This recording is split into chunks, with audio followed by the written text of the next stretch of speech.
Alrighty.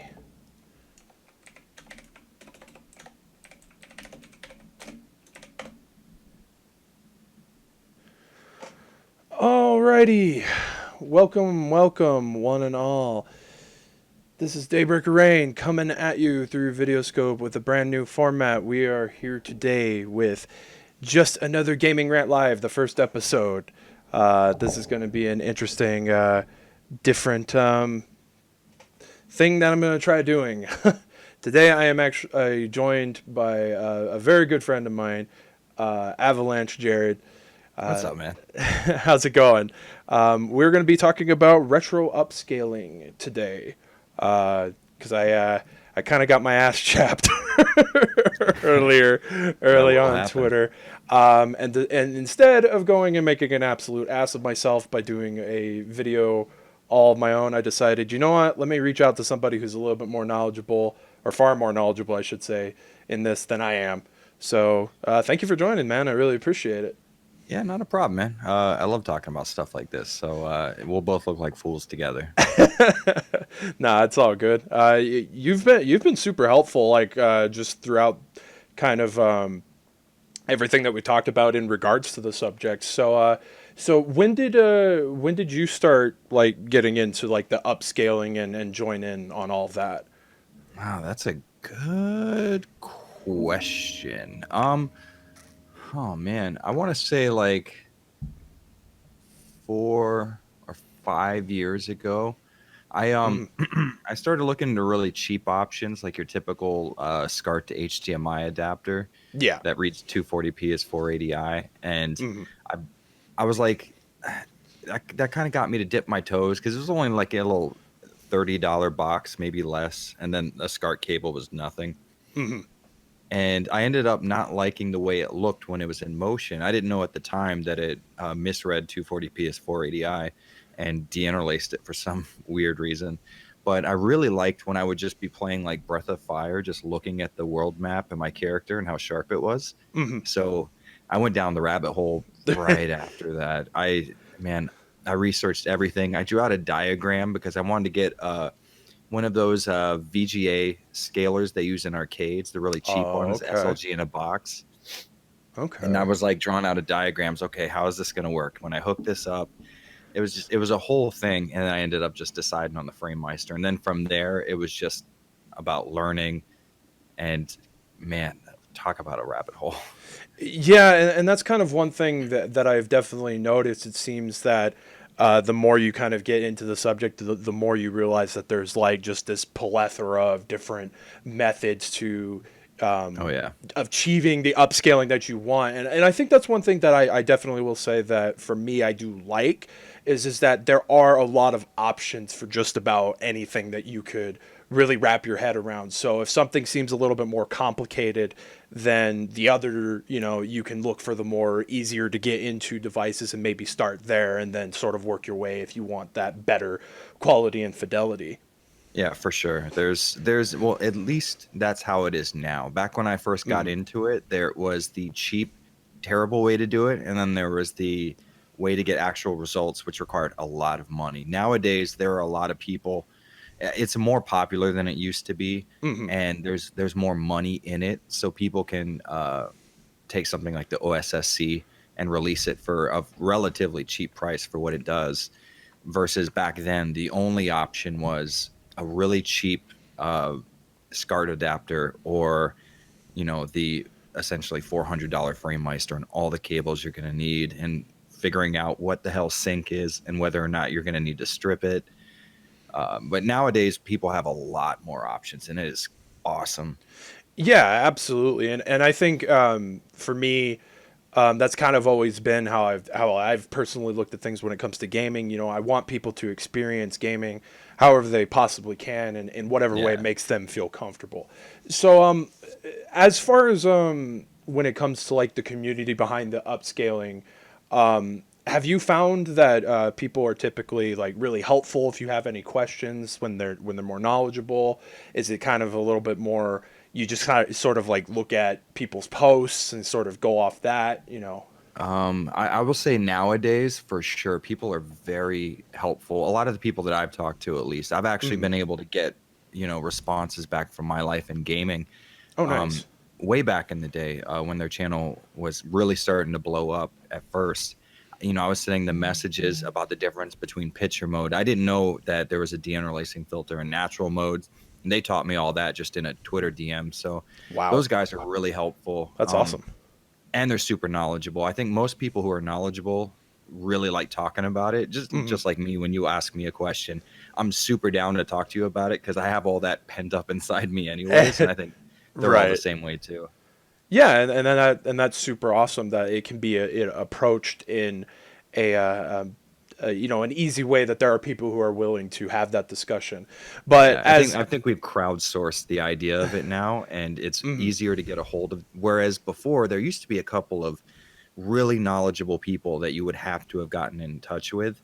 mhm. Versus nowadays, so many people know this information. Someone will be able to come up to you and ask you a question. You know what I mean? You could find it if you needed to. Yeah, exactly. And then as the years go on, things are going to become more and more available to the internet, and so people will be able Yeah. to pick this stuff up without even, a second thought. But so with that, of course, the reason I mainly approached you was because for me, there are a couple people I see that kind of tend to put themselves a little bit on a pedestal when it comes to the upscaling side of retro gaming. And Right. so that was kind of where my grievance lied, because I mainly, and again, I don't follow probably nearly as many people as you do, and I've barely kind of started dipping my toes in this. So it could just be an isolated incident. But as you said, Mhm. some people try to, because this is an expensive endeavor.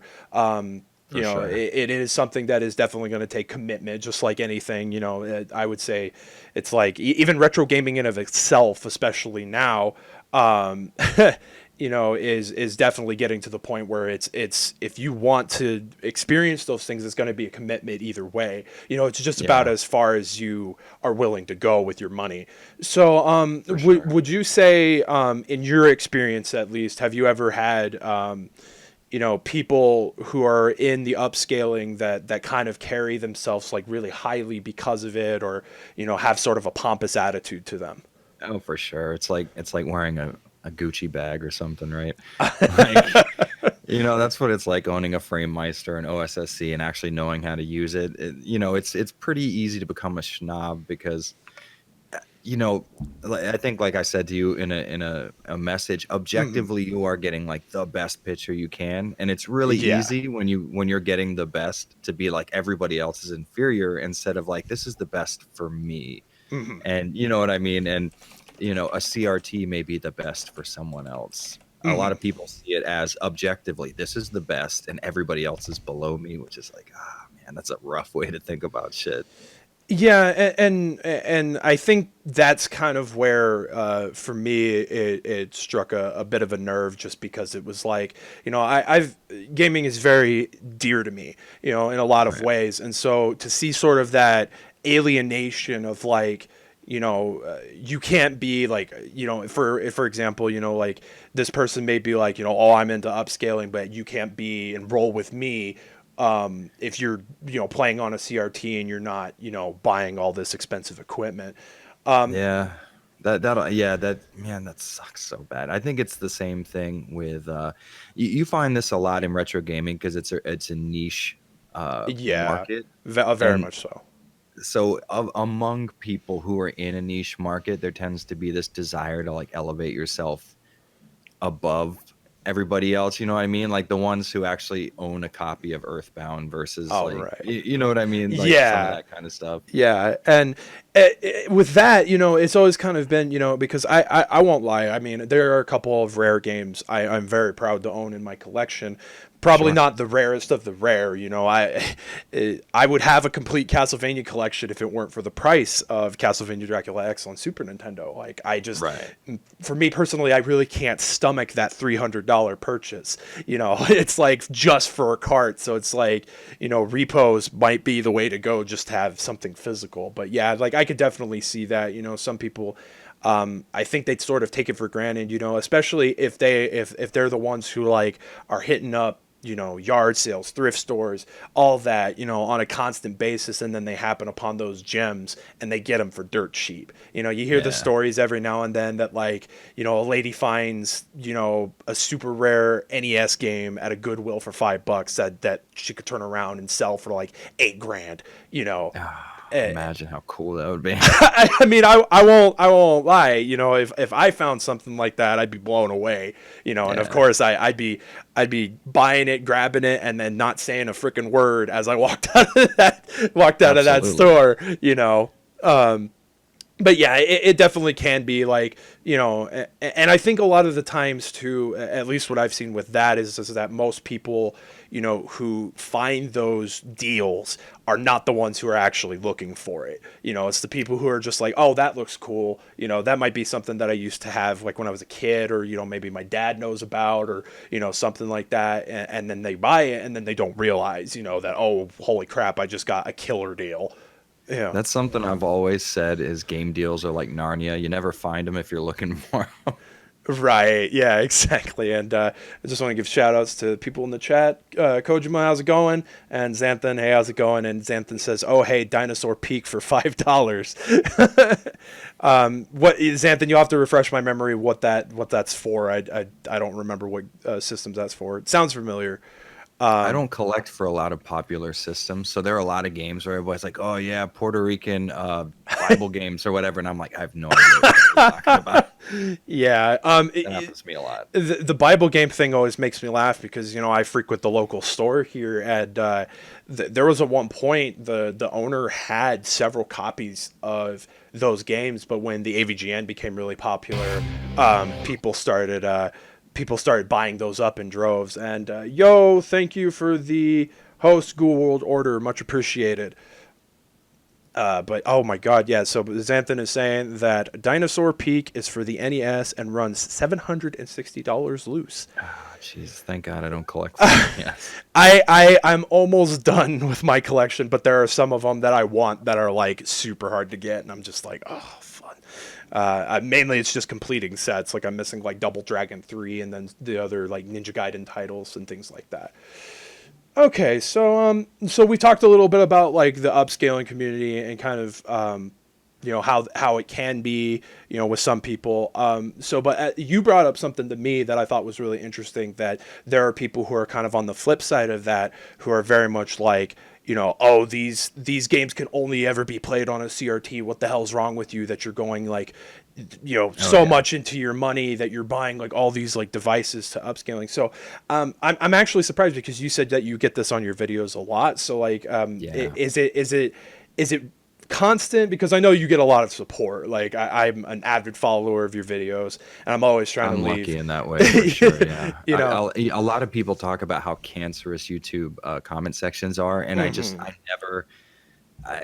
never understand that because I might have like 3 negative comments out of like 200 positive ones, so it just never seems that way to me.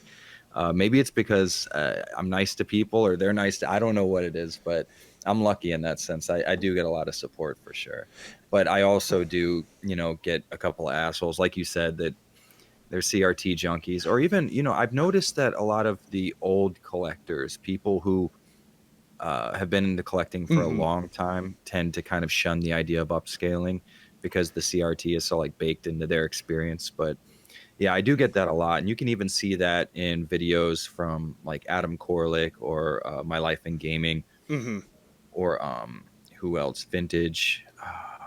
Christ, I forget his name. Modern Vintage Gamer, I think it is. If you Okay. look at their comment sections, you'll end up seeing a lot of like, why not just play this on a CRT? When hmm like, and I'm just imagining a situation where the guy goes, oh, I never even consider, I spent like $1,000 on upscaling setup, and I just could have bought a $40 CRT from Goodwill.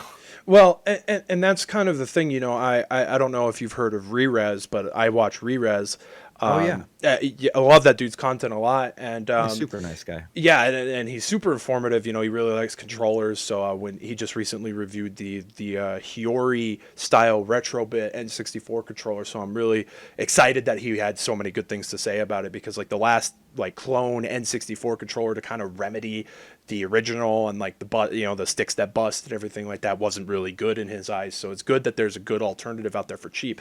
But Yeah, he brings it up a lot, especially because he talks about arcade machines a lot. Is that CRTs, as much as we think that they're available, they're a dying breed, and they're becoming harder to maintain, because they require certain materials that are just not being produced. There's not for people sure. who really work on those. Like I think there's like a Bush appliance here where I live, but I've heard various negative things where people will send in a TV that just has like a broken, like tube or something like that, and they'll be charged like $300-$400. So it's like, it's kind of almost becoming harder and harder in a sense to get CRTs that are actually working, and Oh, that's for kind of the sure. other thing too, is like even the little Apex I just bought has some issues with it. I mean, they don't bug me too much, but it's definitely something that, because I've run the gauntlet with so many different CRTs, it's like I definitely notice it. Yeah, So, and and it's important to mention. I probably should have said this before. I actually started out as a big CRT junkie. I was mhm. heavy into CRTs. I had a JVC iArt that was, I believe it was 32 inch. It was gigantic, and I Oh jeez. loved it. And it was one of the flat panel CRTs too, which Mhm. have really has a really great picture, but it kind of fucks around with the geometry. And that's Mhm. when I stopped liking CRTs. Is when I started noticing CRT geometry. I would be Mhm. playing like let's say like Final Fantasy 2 on the SNES. And while the Mhm. game was scrolling vertically, I would notice the bends at the top versus in the middle and vice versa. Or if I had like, I remember when I really first noticed it and I couldn't stop Mhm. was when I was playing Ring of Red on the PS2 and the dialogue boxes weren't squares. Towards the corner, they would bow out. And I was like, Okay. oh, this is one of those things. Once you notice it, you can't go back. Yeah. So I went on this, I bought a Trinitron and I was super happy with it. And then I noticed that the geometry wasn't perfect. I went into there's like a developer's console where you can change like Mhm. serious settings in the CRT and possibly ruin it. And that's exactly what I Yeah. did. Yeah. So I've done that to two TVs before. And I was like, you know what? I think it's about time to start upscaling. Yeah, I actually the big Apex that I have, I ended up going into the developer menu, and I don't know if I ruined the whole experience. I mean, it looked fine to me, but it's definitely something that it's there for a reason, and it wasn't really meant to be messed around with the public eye. So, Yeah. but yeah, that's definitely something. It's even just like graphical glitches for me, like of like my cartridges or something aren't working, it bugs the ever living crap out of me. So I could definitely see where like you start noticing little graphical errors that you get on your display, and then it just like boggles your mind, because even with my 32-inch like flat panel that I have, that I was using for some time, it has composite out, and I had an NES at one point hooked to that, but the image was just blurred to crap because it just Yeah. wasn't. It's one of those like cheap knockoff brand display monitors that I ended up getting Yeah. from like an entertainment store here, so on clearance, nonetheless. So it's like, Yeah. yeah, it's just one of those weird things. So yeah, like I get definitely with the older generations, like the people who kind of maybe grew up in the Atari days, or maybe didn't even grow up with a system at all, and by the time they were like in their late teens, early 20s, that like when the NES and stuff came out, so I to an extent I get that, but it is kind of just weird that there are people who are like so convinced that that's like the only way you can experience those older systems. Well, I will say, to be fair on their side, there is an argument to be made for developers of console games in the years of CRT gaming, and composite video. There is a lot of arguments to show that they optimize their graphics to look good with composite. The one you hear the Hmm. most is the Genesis dithering, how Uh-huh. it gets blended through the dirty composite video signal that the Sega Genesis has. Hmm.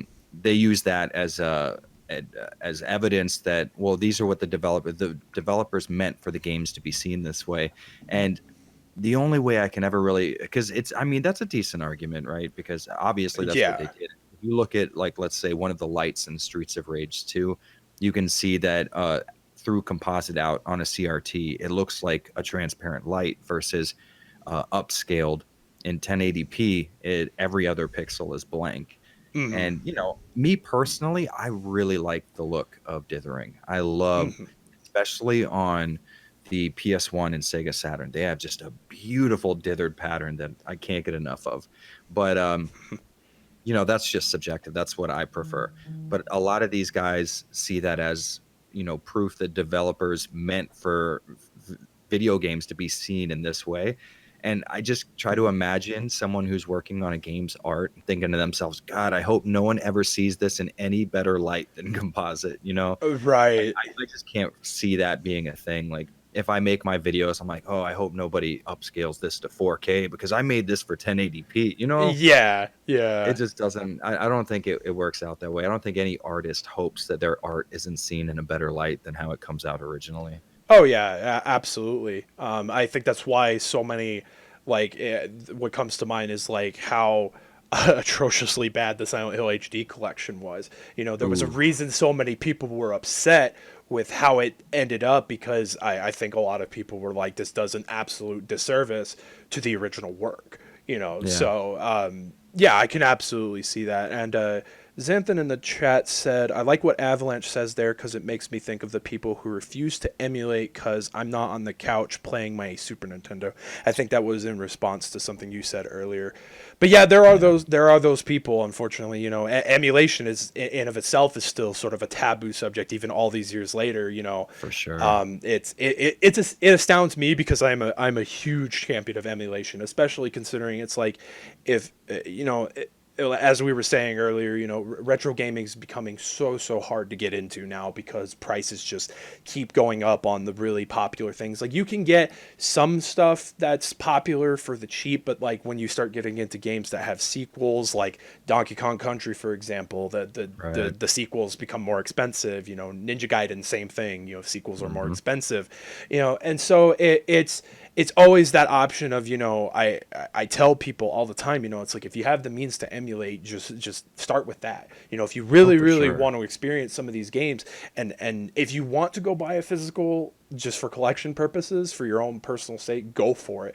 But you also have to pay attention to kind of like what you're looking for, and also look out for those people who may inflate the prices. That mom and pop shop that's like outside, like in the freaking middle of nowhere, in downtown, like some big city like downtown Denver, might have cheaper prices than like if you went to like the Denver Mall, for example. Like, Yeah. that's one thing I've definitely noticed is that mall prices are. Whew. Yeah.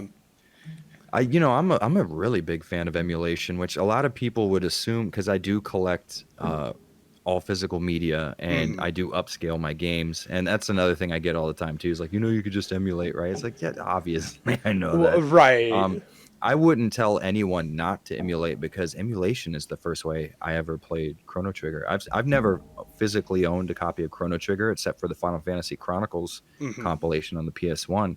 And I might not have played that game until I was a teenager if it wasn't for emulation. I figured out how ZSNES worked at home without a tutorial, just kind of figuring it out. Like, oh, maybe if I download a ROM and then I try to launch it through this. Uh, So I figured that out, and holy shit, I was down with emulation for the longest time, especially mhm. when PCSX2 got real good at emulating PS2 games. I Mhm. had a huge library, like a mechanical terabyte hard drive Wow. of just ISOs, PS2, PS1 games, Sega Saturn. I was super into it.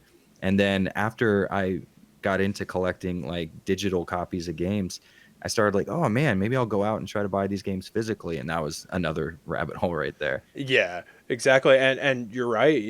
My all-time favorite Super Nintendo game is Demon's Crest, and that game I never knew what it was a part of. Like the name sounded cool. I tried it one day via SNES. Yep. I think my high school buddies were telling me about it and were like, "Here's a pen drive that's got like Game Boy Advance, Super Nintendo, everything that you need. Copy all that, you'll be good to go." Yeah. Because emulation was kind of big in the circle that I kept with my friends in high school. So I that was the first time I ever played Demon's Crest. Was on my old God, I don't even remember what it was. I think it was like an IBM PC or something like that on an old Yeah. CRT monitor. And that was the first time I ever got to play Demon's Crest. So and I fell in love with it. And so Mhm. without that, I wouldn't have ever experienced that. And it also brings up the argument of game preservation, and that a lot of these games that are harder to get, if there's an ISO floating out there, it makes it much easier, for people to, if you, especially if the game is really good. Like like there are some really expensive games that are just expensive because they're obscure, Yeah. and most of the time they're bad, like, but Pretty they're, much every game in Pat the NES Punk's collection is what you're describing to me. uh, yeah, but yeah, so if you want to experience yourself, that's the first thing I say is like, hey, instead of dishing out the $50 it is to get an NES, and then if you don't have a CRT lying around, go pop in, an emulator, get a ROM. It's Yeah, super easy. absolutely. So this kind of segues into my next note that I have. So talking about clone consoles and the developers Mm. behind them. Um, I know that this is sort of a very love-hate relationship that I think a lot of the people in the upscaling community and maybe even the Yeah. analog community have. Oh, for sure. Yeah. I before all the controversy with the Retron 5 like coming out and finding out that they took a bunch of stuff without permission, they didn't say, Hmm. I was very big on the Retron 5. I was like, oh, an HDMI console that supports like all these different, different devices. How cool is that? Yeah. Especially because I was getting into the physical media. Fast forward to now, you find out like, oh, they did all this really shady crap when they were developing it. Hmm. It's not actually playing off the physical hardware. It's pulling the ROM, so it's emulating it. And so what has your experience been with clone consoles from either Hyperkin, Retrobit? Have you ever fancied one, or have had any experience with any of those? So I have I started out exactly like you actually. The Retron 5 is what really turned me on to it. I never bought any of the old SNES clones Mm. that'd be like, a Super Nintendo and Nintendo slot with composite out or whatever. The Retron 5 was my first real experience with that stuff, and that was when my channel was really early, and I made a video like, yo, this is gonna be it, like this is gonna revolutionize everything.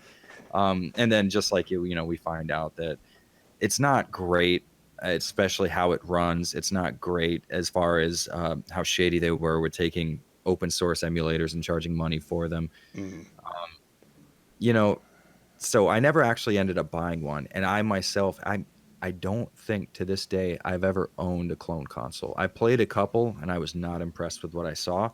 But Mm. I think that actually plays into what we were talking about before, because a lot of people who make the CRT, um, CRT composite out argument that I get a lot, like, as for example, I just recently released a video about with the PS2 use that Yeah, GSM yeah. to upscale the 480p and 1080i, and I got a lot of comments saying, "No thanks, I'll stick to my CRT and composite because that's the way the console looks best." And I'm like, okay, subjectively, for sure, for you that may be true, but Hmm. objectively, no console looks its best at composite video.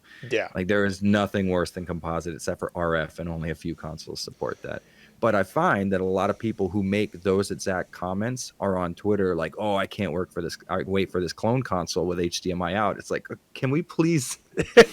Can the hypocrisy just be visible to you for a little bit, maybe? Yeah. Um, I don't really have anything against clone consoles for other people, especially if it's not a situation like the Retron 5 where things are a little more transparent and done well. Mm. I typically don't like I don't like being forced to play a game at a non-integer scale. and Mm. most clone consoles will just stretch a 240p image to 1080p, which leads to some nonsense. Yeah. I don't like the uneven scaling for pixels. Once you see it, you can't stop seeing it, and it's terrible. And if you don't know what I'm talking about, never research it because you're living a better life than me. You will buy a clone console and be totally happy with it, and more power to you because you are living way better than me. But I do really really like a lot of these new FPGA consoles, like Mhm. the Mega SG, and what was the other one? Oh, like the analog, the like the Super Yeah, NT and things like that. Super NT, exactly. Those two I've had my eye on. They're still a little too pricey for my budget, Yeah. but I Yeah. definitely want to grab one. I was thinking about, because it's either I spend $60 on the HD Retrovision component cables for my SNES, or Hmm. I could take a little bit more money and then have an HDMI solution that is, you know, emulating at a hardware level so accurate to the point where I would have no issues playing it myself. Like, I wouldn't have that little voice in the back of my head saying this isn't real hardware.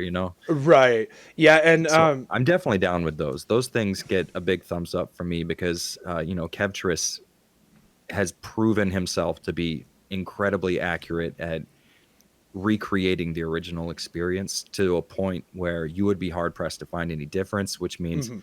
it gets a giant pass for me. So I'm down with those things. I don't like a lot of the other solutions. I feel like you'd be better off just upscaling, but that's for my own personal experience.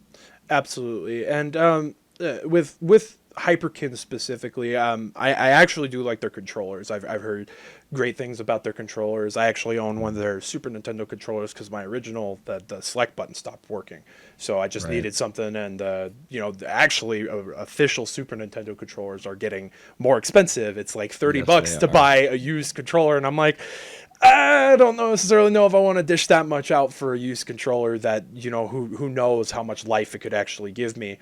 So I ended up buying one of Hyperkin's alternatives, and it works fine. It's Yeah. solidly built and everything like that. So I'll give them credit for the controller stuff. And then their most recent clone console, the Atari one, it was like the Retron 77 or something Oh, like that. right, right, I, right. I Yeah. heard good things about it, so I don't know if maybe they learned from their mistakes and they were Mm. like, you know what, we're not going to do any of this shady crap anymore. We're going to be a little bit more transparent. We're going to start, I hope that you they know, do, because the one thing that would make the clone console market way better is really good competition. And if mm, analog, had a good competitor in Hyperkin as far as clone consoles go, mm, they both would only be forced to make better products. And if we could get like maybe a PC Engine clone console out of that, I doubt anybody would be mad about that.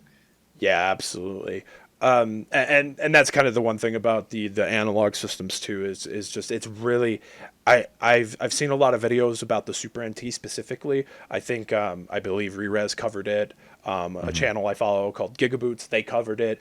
They Oh are yeah, those guys super, are really nice yeah, too. super big champions on that. So it Yeah. has definitely piqued my interest, but it's like the price is just like ugh, you know. I'm fairly confident that somebody who would get into a clone console like that would end up not only collecting games physically, even though like the Mega SG and the Super NT, you can technically run ROMs off of them. I think it'll probably end up happening the same thing that happened to me. Mm-hmm. Someone will get into that, and then they're like, "Oh, maybe I'll go pick up a game that I used to own as a child," and they get sucked down that rabbit hole of like, "Oh, well, maybe I'll go grab this one. Ah, that's not a great deal," and then they start looking for deals, and then you're sucked in for sure. And Yeah. as soon as you start playing the games physically, you're like, "Oh, well, maybe I could play something a little closer to what I remember from the experience," and you start doing things like upscaling the original hardware and stuff. So I think it's all good as far, because I want more people to get into upscaling, and I think that's a Absolutely. really good like gateway drug to it. Yeah, absolutely. And I did want to comment. I didn't mention it earlier.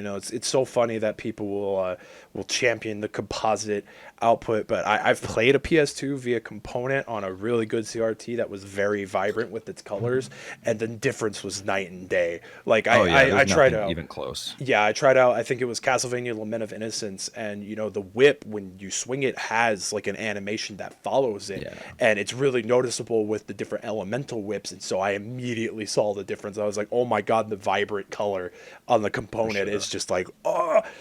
So Xanthan actually had a question in regards to the GSM.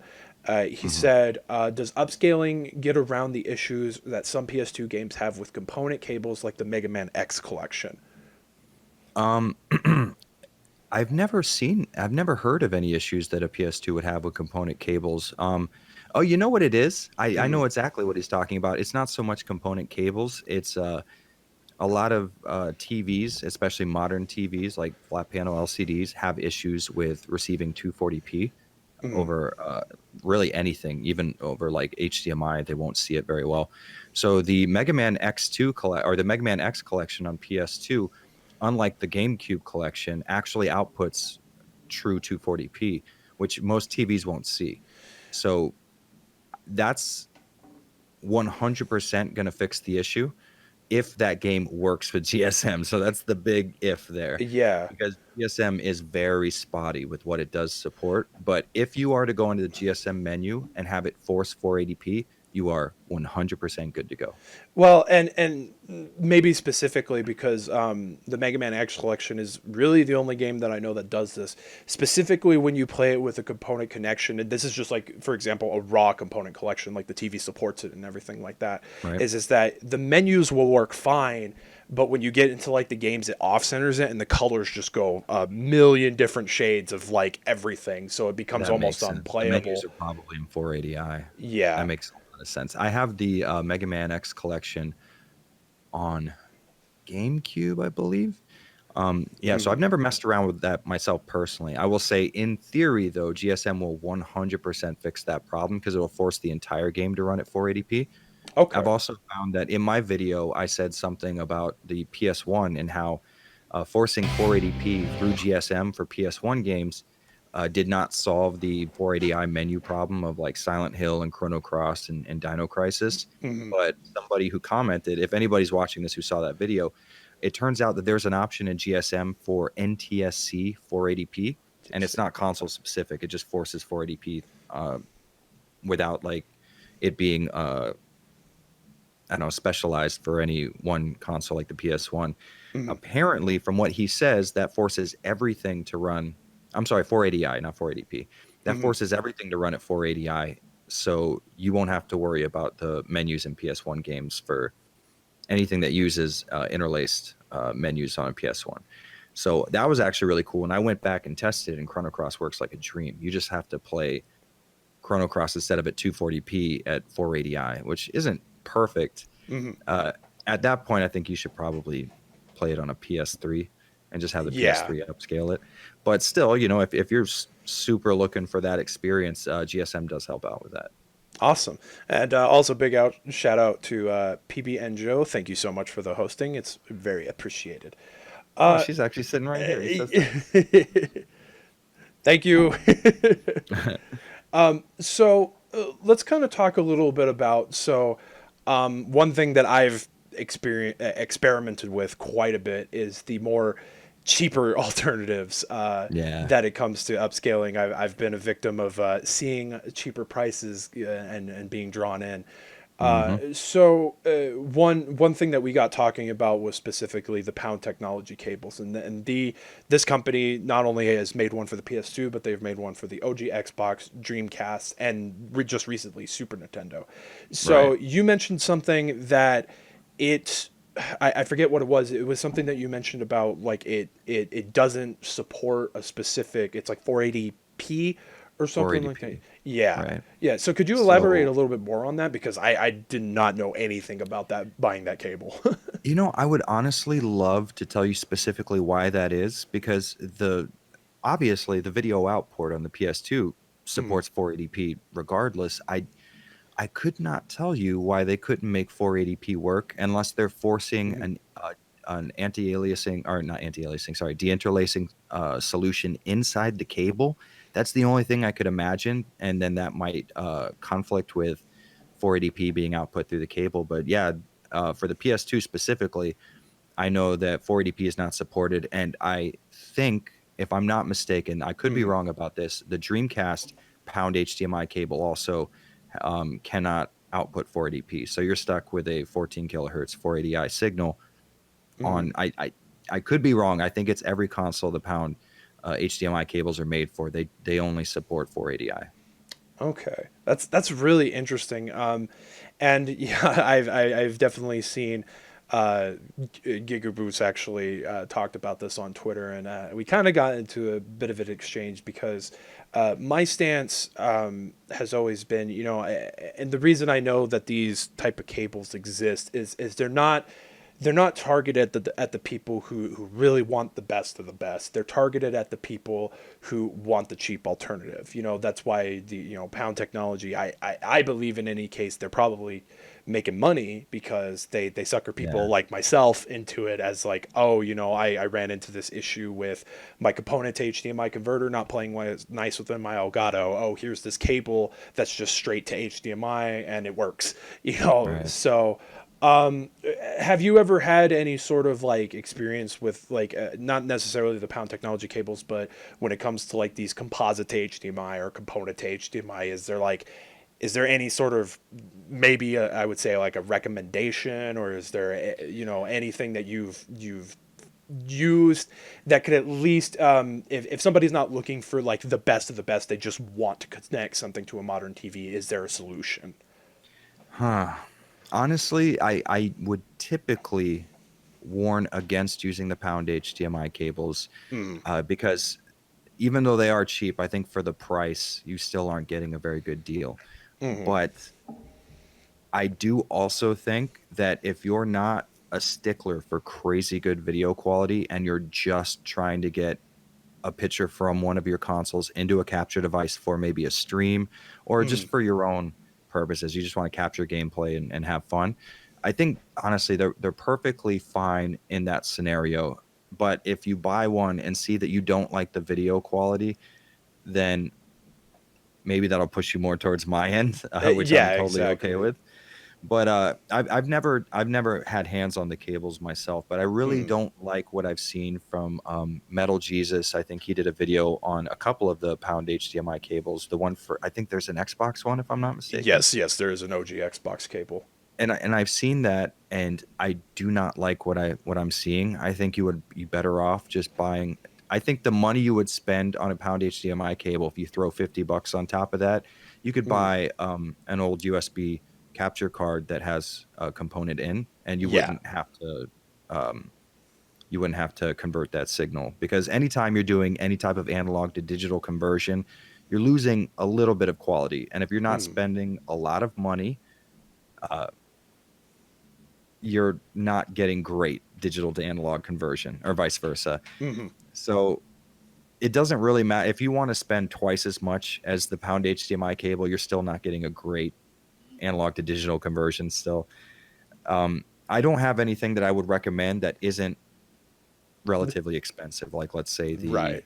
OSSC. But then you have to keep in mind the OSSC has a pretty giant learning curve too. You Mm. have to learn a lot about video output, you have to learn a lot about resolutions, and then you have to see whether or not you have a TV that supports the thing, because it produces a pretty off spec HDMI signal. I Man, that's a rough question, honestly. I don't want to be the guy who says, "Well, just buy a FrameMeister," but sometimes I feel like Right. if you're thinking that hard about converting analog to digital and the Mm. pound cable isn't interesting you, you're probably in the market for something a little better. And I think even the OSSC would be a very solid solution at that point. Just Yeah. any analog to digital conversion is not a science, it's an art. And people have to know what type of signals coming in to understand how to output it properly. And you're not always going to get that. Mm. So it sucks, and maybe we'll get something down the line that's going to be a lot better. Me personally, what I would do if I were you Hmm. or anyone else, like I said, is buy a capture card that supports analog video and go from there. Your money would probably be better spent there, and you'd probably get a better analog to digital conversion. And then with something like that, you can go into OBS and apply your own deinterlacing for 480i, and you can still use things like GSM to output HD resolutions. That would probably solve your issue better than a video product. Your capture device might be the weak chain in the link there. Yeah, absolutely, and I think that's kind of what the one thing I really do kick myself on is that I opted for the Elgato HD60S, which doesn't have that native Right. support for component or composite. I mean, my first capture device did. It was the Roxio game capture, and that thing, at least to me, it was very like that was where I started getting like I noticed that the video was just not good. It was not a good Yeah. signal, and I felt shitty because it was like I really wanted to stream and be very, and I'm very passionate about streaming from my consoles, and so it was like I really Right. wanted something that gave me that graphic fidelity as well as the frame rate.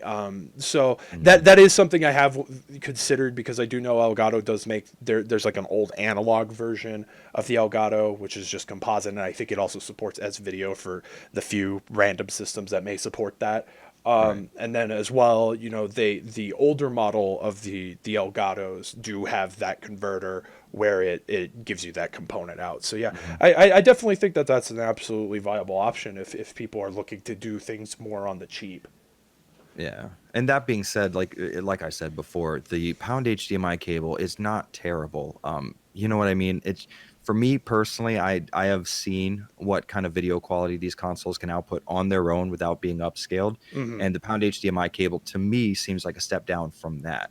Yeah. So that's why I would probably err on the side of a new capture solution. But really and truly, the kind of person who hasn't really researched it and just buys the pound HDMI cable to plug into their brand new LCD probably aren't going to notice the difference. And if you don't notice the difference, you're doing fine.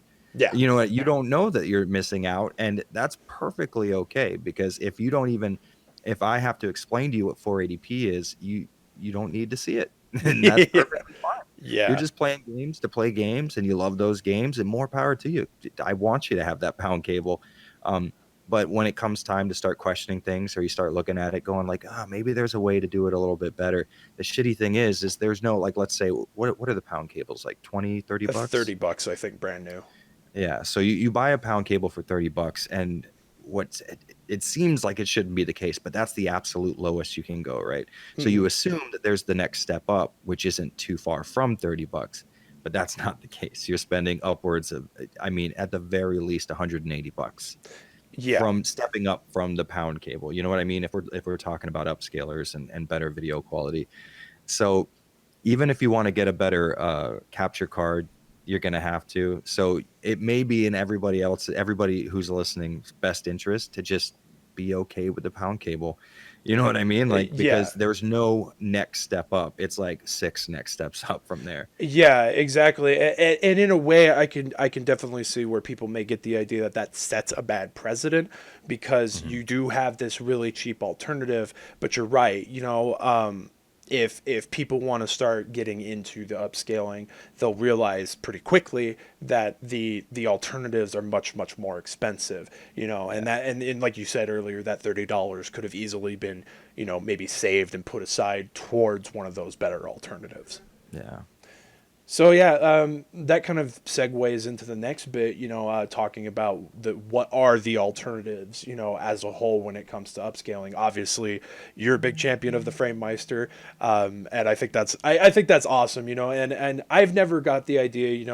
Some people have told me that they hear people talk about the FrameMeister and they get that sort of whole they're being really pompous about it. But I think everything that you've done, especially in your videos, I think it's always been very informative, and I really like that aspect about your videos a lot.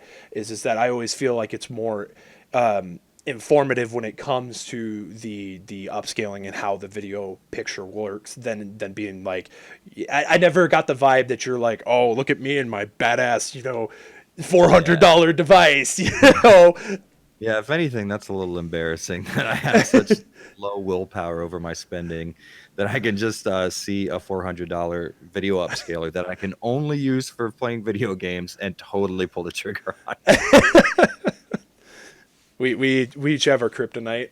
Oh, for sure, absolutely. And I'm actually happy to hear that because I really do try to. It's real hard when you have a real passion for something. Like in these Hmm. videos, I am really interested in retro video, its raw video formats and the idea of upscaling it. And I try to walk that delicate line between putting out information and just bragging about how good the FrameMeister looks.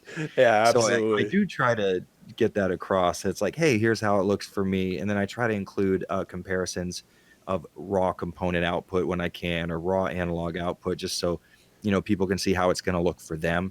Mhm. Because, like I say in my videos all the time, not everybody has $370 to throw down for a FrameMeister, and that is Absolutely. super understandable. Yeah. Yeah, I would say for me personally, the FrameMeister is a much more interesting option as far as upscaling than the OSSC, because I have a Mhm. lot more control over my video with the OSSC. But even I can admit that there are certain downsides with the FrameMeister that the OSSC totally trumps. Mhm. Like the OSSC has a pristine analog to digital conversion, whereas the FrameMeister has some flaws that you can definitely, even in my videos, some flaws you can see. Like, for example, if you're on like a menu screen with a flat, uh, kind of gray tinted color, you Mhm. can see a little bit of noise in the color, and it's something that bothers the hell out of me. But you know, if you're first getting into the FrameMeister, I seriously doubt you'll even notice that. Yeah, absolutely. But then you have the OSSC is a very simple machine in the fact that it only line doubles, triples, and quadruples.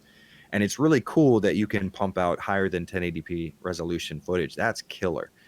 But I really like the FrameMeister's ability to zoom my footage. So Mhm. if I put out, let's say if the OSSC can only do integer scales. So if you have I don't know, let's say a PS2 hooked up with through 480p, 480i, 480p, it Mhm. can only output 960p. Whereas my FrameMeister will output that same 960p, but allow me to zoom and stretch the picture so I can fill the screens. So when you're making videos for YouTube, you don't have a lot of wasted real estate on the video. Oh And yeah. I'm sure not a lot of people that bothers them, but when I watch it, I'm like, oh, I could have stretched that. It kind of bothers me. So I think for the amount of money you're spending, you're essentially spending twice of what you would on an OSSC for a FrameMeister, but you're getting a lot of value for that money. The ability to tweak the pictures. Um, I use the FrameMeister's extra sharpening a lot, because a lot Mhm. of raw Super Nintendo footage coming out of a non one chip SNES is relatively blurry, and just one bump up in sharpness it's a night and day difference. You change a lot of stuff as far as contrast and brightness before it goes into your capture card, so you have a better Mhm. picture going in versus changing it in post, and making, you'll have hundreds of clips on a timeline when you're editing a video and making brightness and contrast changes to them. That's really annoying, and it would be nice just to have the FrameMeister apply all that stuff to the footage before it hits your capture card. Yeah. Yeah, absolutely. But that being said, the OSSC is a really interesting little box, and I want to play with one myself. I'm probably going to end up buying one at some point. And I think it's probably better for beginners. Mhm. Uh, if you're looking to dip your toes into upscaling video, I would say this is probably your best bet. I know there's options like the Retro Tink at $99, but when I'm looking at my purchasing and I'm like, okay, so $100 and I get the Retro Tink that only outputs 480p, I believe. Mhm. Um, okay, so that's great. Or I can get 4K output for like $60 more. It's like, well, you might as well end up going with OSSC, honestly. Yeah, absolutely. So speaking of kind of the more, and I kind of throw these into the expensive category because definitely not just a cable that you plug in. So For sure. Yeah. system modifications. So Mm. again, I bring him up because he talks about a lot of this stuff. Rerez has talked about the SCART modification, for example, that you can get for the N64, and Hmm. I was blown away by the footage. I was just like, damn, you can really get that image and those colors from the Oh, yeah. N64. It's just this mind-boggling thing. So, have there been any system modifications that you've seen? I know we briefly talked about the RGB modification for Super Nintendo. Hmm. Have there been any modifications that you have done yourself or you've been interested in getting? None that I've physically done, which really kills me because I've recently, not recently, like within the last few years, really got into soldering small electronics. Oh, nice. So I want to really bad, but I've never applied any like RGB mods or amps or anything like that. I feel like I probably could, Hmm. but I will say the most interesting one out on the market right now, as far as I'm concerned, is the DC HDMI. That thing looks killer. Oh yeah, I bet. Oh, it looks so. It's really awesome because it's an upscaler on a chip, much like the N64 HDMI and RGB mods, where Mhm. you can upscale the image within the console, which is so damn cool. Yeah, I and I, uh, I would probably stick with upscaling the raw digital image and having an external box do that. But I mean, I mhm, would have to get my hands on one myself to play around with that. I could be completely wrong, and I might end up sticking with the in-box upscaling. mhm. And with the Dreamcast to HDMI, so I know one thing that a modification I've also seen done is that you can get VGA out from your Dreamcast. So is it like taking that particular image and making it? Because I know that the one thing I've heard that the big problem with the VGA Dreamcast modification is that not all games are compatible with it. So does this HDMI modification fix that?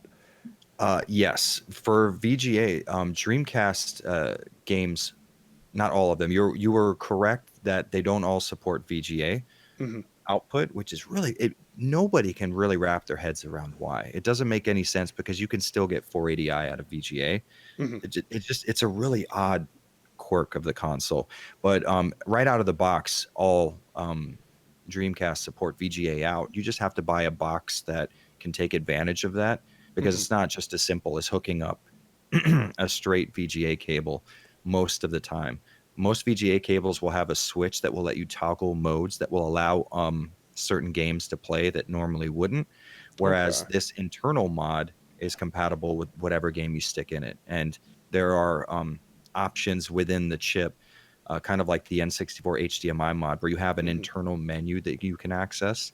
And you can make changes to force games to output 480p, to output over VGA when normally they wouldn't. Hmm. But I think the amount of games that don't output over VGA isn't incredibly large. It's just like a lot of the really good games on the console, for some reason, just do not support it.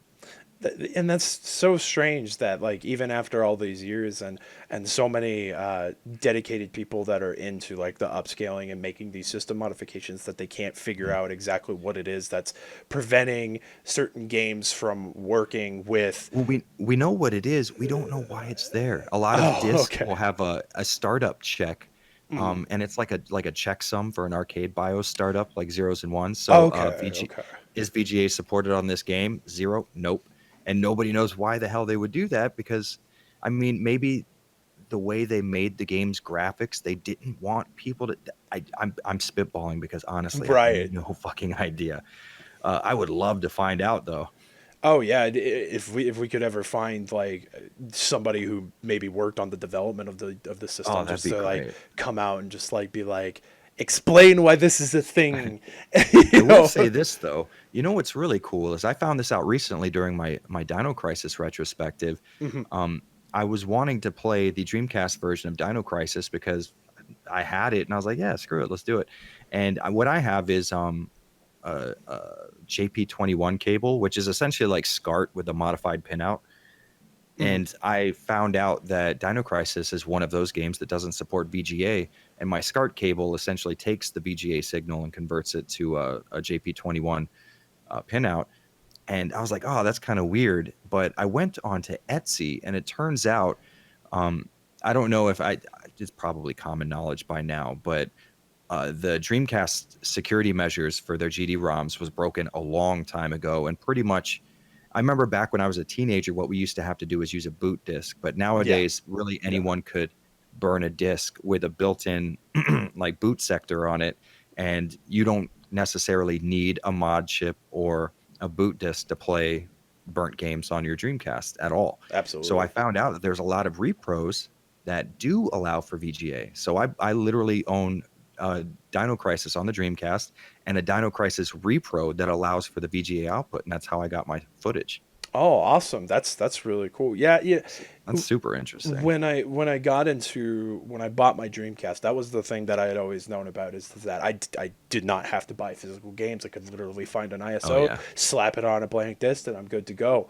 for Um, sure. and I always thought that that was a really cool thing. And it's funny talking about the Dreamcast because the one ISO that like everybody knows about is the Capcom Fighting Collection, where it's got a bunch of the Oh, different I have it myself. yeah, like one of the guys here, he's an old school Third Strike player, Oh and yeah. it was super funny. We were bringing up a Dreamcast, and he brought that up. Like I think I said something about like I just think it's funny that everybody knows about this disc, and he's like, oh, it's the best one. You like you could change the music. It's the freaking greatest thing Oh ever. yeah. And then and hey, if you want, you can play Ikaruga after you're done beating the crap out of each Exactly. other in freaking Third Strike. So I always that just makes me absolutely laugh every time I hear about that. But I have seen that because the one game that I was really interested in is I never played the original Soul Calibur, and so Mm. I noticed that that was one of the things is that you needed a boot disc,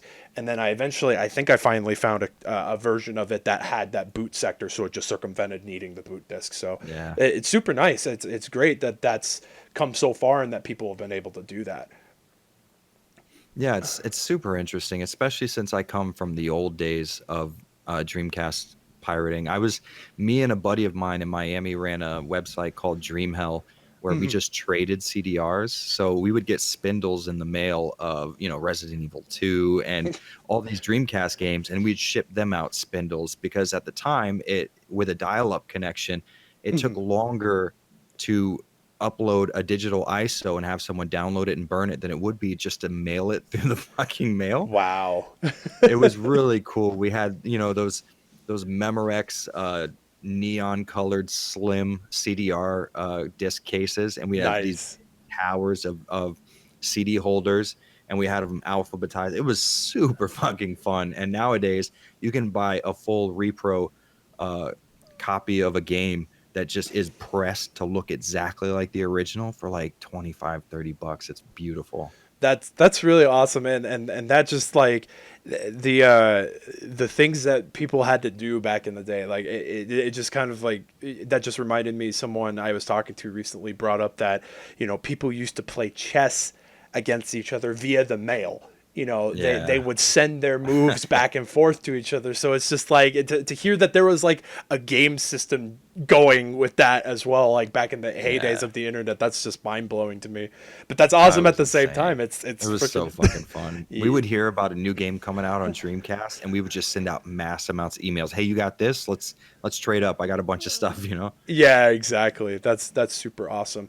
Xanthan in the chat was commenting on us bringing up talking to a potential developer who worked on the Dreamcast. He said, Japan hates people knowing how shit is made, though. It'd be hard to That's get true. someone to talk.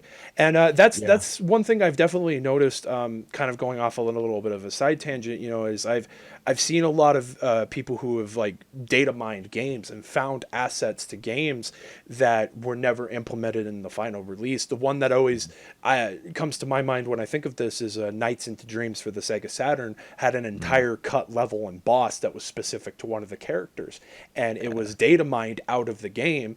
And an interviewer actually asked the creator about that, and the creator was absolutely blown away. He was like, how the hell did you know about that?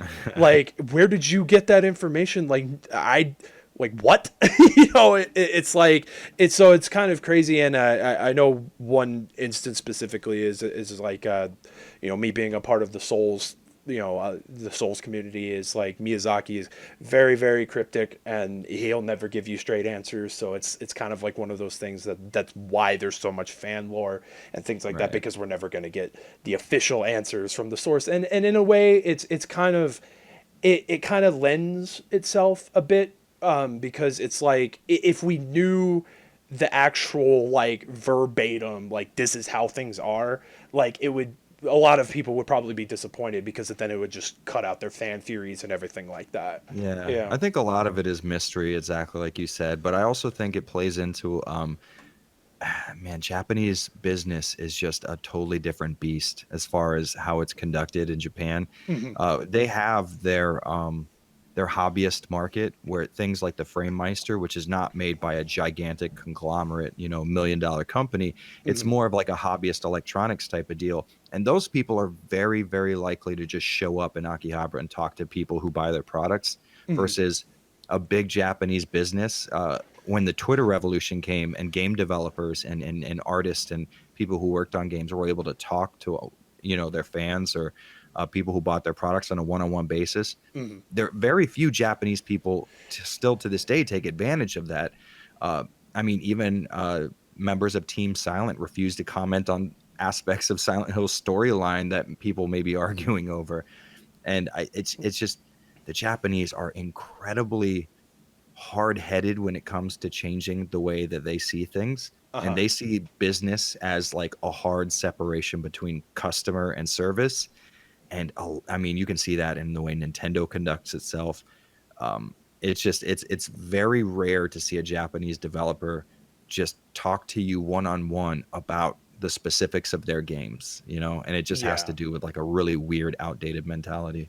Yeah, that's really interesting. And it's so interesting hearing that, especially because like nowadays, especially on like the western side of development, it just seems that people are very open, but at the same time, we've seen numerous Kickstarter campaigns, for example, that just, they don't fulfill their promises, and there's just Hmm. no word. And so especially with the Japanese side of thing, I wonder if that kind of lends credence to the example of like Mighty Number Nine, where like the 3DS version and the Vita version, there was no mention of like anything about them. They pretty much just went MIA. And so I'm kind of wondering if because of that mentality with how they do their business and everything like that, if that's the reason why they're just like we're just not going to say anything or comment on it. Yeah. Most of the time, a traditional Japanese businessman getting into the crowd marketing uh, side of things, they Hmm. will probably fail. And so far, I think Igarashi from Yeah. X Konami is probably the one to handle it the best because to the Japanese, the idea is okay, we got the funding, we'll do the project, and we'll just never speak to you again. Like you'll know when we have the product out, and there we go. Like we're the ones in charge of this. Yeah. Versus our traditional idea of crowdfunding is no, you got to let us know what's going on every couple of weeks. Yeah. That's just not how they do things, and I'm sure there was probably a lot of clashing between him and his international staff, like their PR staff. They're probably asking for updates and stuff, and he was going like, "What do you mean updates?" Like, Yeah, exactly. And I do think though with the controversy surrounding Mighty Number Nine, I definitely think that maybe he did in a sense, kind of see that and was like, there's going to be a lot of eyes on me to make sure that this product fulfills itself and it meets the demand. So I probably should be a little bit more upfront, yeah. with the things that are going on. Oh, for sure. That was an incredible amount of transparency for a Japanese businessman. You usually don't see anywhere near that. And Mighty Number Nine wasn't the most transparent game Oh yeah, development, absolutely. that we've ever seen before. Yeah, so that was actually pretty insane, the amount of communication we had back and forth with Concept versus your typical Japanese company. You don't see that very often, even at that level to where we were all like, "Oh, this is not good." I funded, I kickstarted a game called Christ, what was it called? It was to help people learn different languages.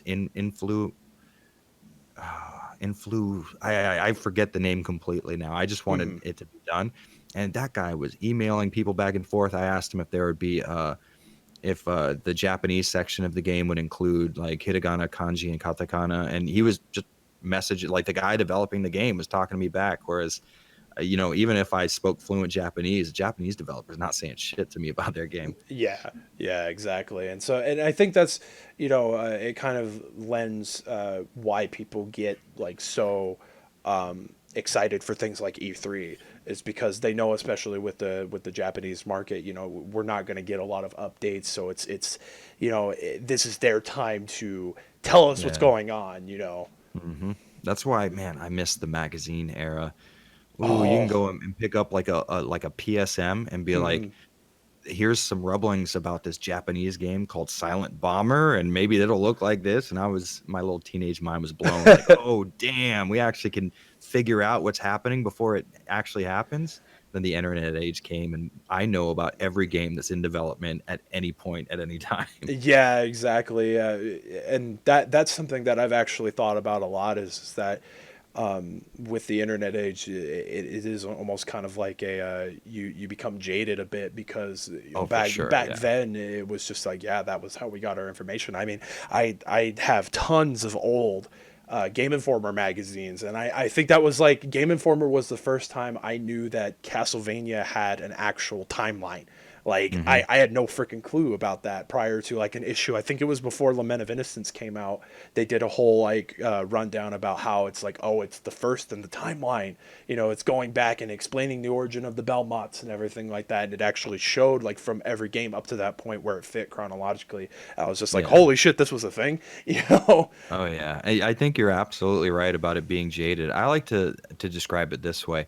You know, when you have a bunch of games for a console, like you have like more than like 60 Super Nintendo games, and you Yeah. start playing a game and it starts getting a little hard, or maybe it starts like you're at a point where the story is not gripping you, or the gameplay just isn't doing it, and you feel that urge to just yank the card out and play something else. Uh, It's the same thing with the internet era, knowing about what's going on in gaming. I used to be so excited about. I remember I would have to dial into the internet on my 56K modem and go to Capcom's Resident Evil 2 site to mhm. get a look at like how it, the pictures and like some development stuff, versus nowadays, like I could right now while we're talking give you information on any game that was ever in development at any point in time, and it makes it a little less exciting, you know what I mean? Yeah, yeah, exactly. Yeah, that's totally understandable because it's just so it's a really I think people don't realize like just how insane it is to like even just like with your smartphone have access to thousands of hours worth of information just Oh right yeah. at your fingertips, you know. So to rear it back to Yeah, we got off on a little bit of a tangent there. yes, yes, we did, but hey, that's totally fine. I'm totally cool with that. It happens all the time when I get into freaking podcasts with other people, so that's fine. Word. One thing that I was thinking about is and kind of when I got a little like heated about like, oh, people are being assholes about upscaling. Mhm. How would you as someone who is in that community like when you're talking to just like a random Joe, like let's say you go to like a mom pop shop and Right. somebody's scouting out like they're wanting to buy a Super Nintendo or something like that, like how would you approach the subject of like, hey, have you heard about upscaling? Like what would be some of the things that you would like try to use to like sway a person to wanting to be interested in something like that? You know what I typically do is anyone who comes to my house has to see how good the Sega Saturn looks at 1080p, regardless of whether or not they know what the fuck a Sega Saturn is. Right, yeah. I have buddies who are like big fans of like, console gaming, current console stuff. Like, yeah, did you get the new Call of Duty? He's like, no, but let me show you how sweet the Super Nintendo looks right now. Um, I show a lot of people how cool the FrameMeister looks and how cool it looks with the scan lines and Mhm. emulating that CRT experience. Um, I would say personally, what I would do is probably get them to start watching video game reviews where people are Mhm. using upscaled footage or maybe even emulation footage. And I think eventually they'll see that and go, well, I want my games to look like that. Yeah. Um, I think that would probably be the best way to do it, is to just have them look at footage of games upscaled. And I think anybody, honestly, if let's say if you take the money aspect out of it and Mm. everyone is able to upscale, and only people who don't upscale are hardcore CRT fanatics, if you show a regular fan of a game how good their game can look upscaled, Mhm. I'm pretty sure they're super down to do it. It's just, learning about retro uh, video resolutions and I mean, because there's a lot of settings you have to learn with the FrameMeister, and you also have to learn about its little quirks. Well, why does it act this way when I do this? And what do these options mean inside the menu, and how do I get it to be an English menu instead of Japanese? Hmm. There's a lot to it, but I think if they're interested enough in seeing games that look good, they'll probably take that first step themselves without anybody having to talk them into anything. Or at least that's my biased opinion, seeing how good retro video can look upscaled. Hmm. I mean, you see it upscaled and you go, damn. I mean, even you're looking into ways that you could do it yourself. And I think it just comes from seeing how good that looks and going like, what I'd love to do is replay Final Fantasy VI in 1080p. Yeah, absolutely. Yeah, and that's kind of like when I see sort of the pompousness, and I do like the way that you put it, that some of that attitude may come from the fact that people have spent a lot of money to do this, and so they're trying to justify having spent that amount of money to Oh, do for sure. this. Yeah. Um, It's not only a flex, but it's a little bit of self I don't know. You really have to prove to the world that you did not just misspend like half a grand on video equipment. So yeah, it's really hard to go to someone and say, "Yeah, I guess your way is good too." I guess I didn't have to spend 400 bucks. yeah, absolutely. And one thing that like I kind of just even had the epiphany just now is there are so many like I think at the end of the day video upscaling is actually probably a cheaper hobby to get into. I mean there are people who are just they buy expensive clothes or Mm, expensive accessories or bags or even people who just want to get into something like astrophotography, for example. That's not a right. cheap endeavor to get into if you want good Yeah. quality stuff. Mm, It's all about how much you're willing to commit to that hobby, I think. But one thing I've noticed, especially when I bring up, because this is an example that I actually had, is I just found out about the RGB modification you could get to the N64, and there was a patron at the local shop that came in, and he was having that issue where a lot of these modern TVs don't register a 240p signal, or right. they don't have any sort of way to do it, even if they have a composite input. And so he was having that whole workaround of like having to try to find like one of those cheap like $15 composite to HDMI converters. And Mhm. I just asked him a simple question of just like hey, have you heard about like an HDMI or an RGB modification that you can get done to your Yeah. N64? And and I totally respect what he said, because like I explained to you, it was kind of the same reason why I don't want to touch my Model 2 Super Nintendo, like, because it's the Mm. more expensive, sought after. I have no freaking clue why it's the sought after unit. I really don't know, because in my opinion it's inferior to the first model, because it doesn't have a power It's light indicator. It yeah. doesn't support S video natively. Like, it's just it just, I don't know. Like, it was just something weird. But he just was like, well, I want to keep my systems all original. And so, like, Yeah, I I don't blame you respect for that. that. I Yeah. respect that For totally. sure. Because if for whatever reason you do come to the day where you have to sell these systems, a lot of people are not going to be looking for those modifications like that. And so I do think, in a sense, from a retro, like a collector's perspective, it probably does decrease the value. I have seen on occasion, it was kind of the funniest thing, at the local shop here. The owner had gotten in a GameCube that had a switch on the side, and we thought for Mm. some weird reason it was for the fan, but we ended up It's a finding region out it switch. was a region switch. And Yeah. so, like, he still took it, of course, and probably gave the value to however much he takes those in for. But it was just Oh, kind of for like sure. Yeah. one of those weird things where, like, oh, you don't see that, people selling off systems that they've got Yeah. modifications for. It's getting actually a little more common as modifying consoles becomes a little more common. You start to see on eBay just a regular Super Nintendo, and then you grab it and it has like an RGB mod done to it or something. But Hmm. the SNES Mini that you have actually is a really weird situation where they took out externally uh, the support for RGB video and S video and stuff like that.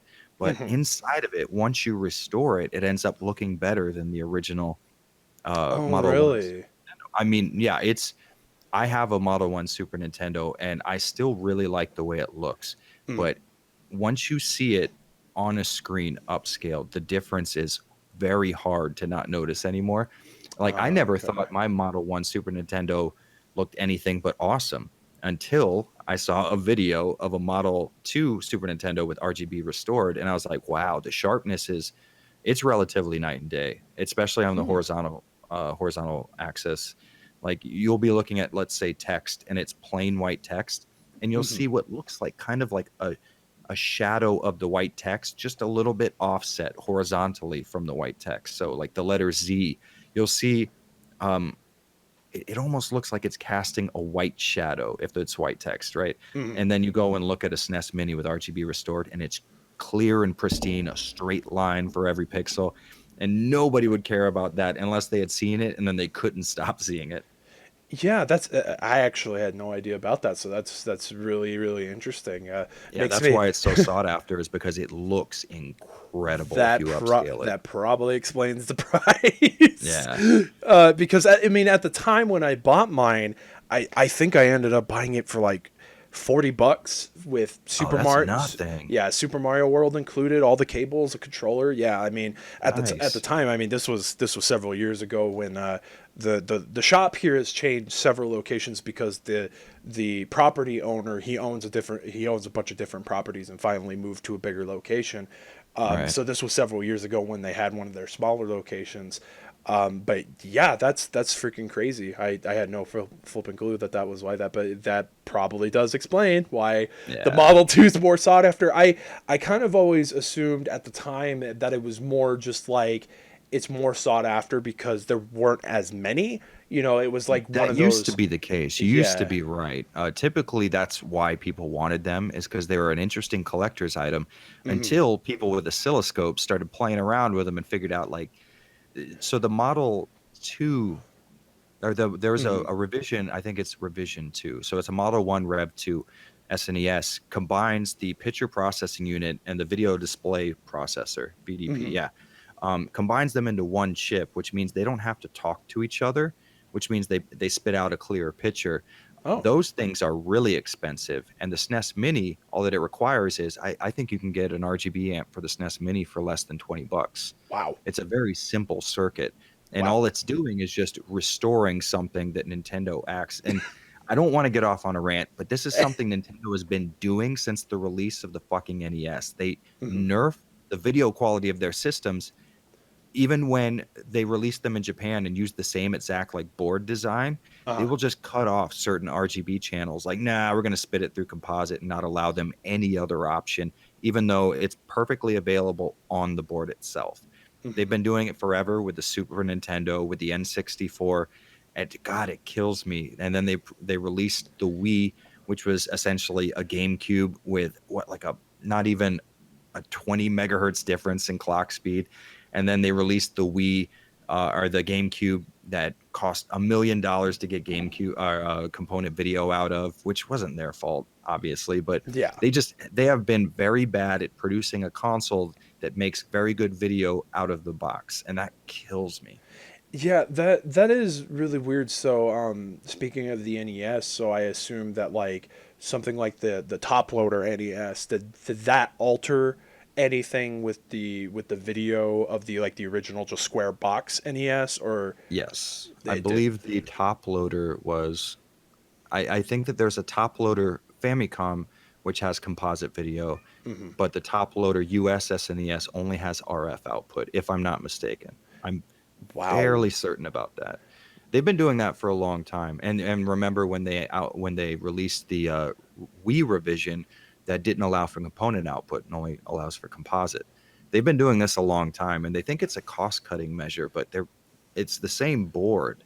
You know, they're not Yeah. paying so much less for the ability to output component or RGB that it would be worth doing. It's just, again, that's just a weird Japanese business thing where they think this is a really smart idea, and you could not show them on paper how it's not. Like, they just refuse to listen.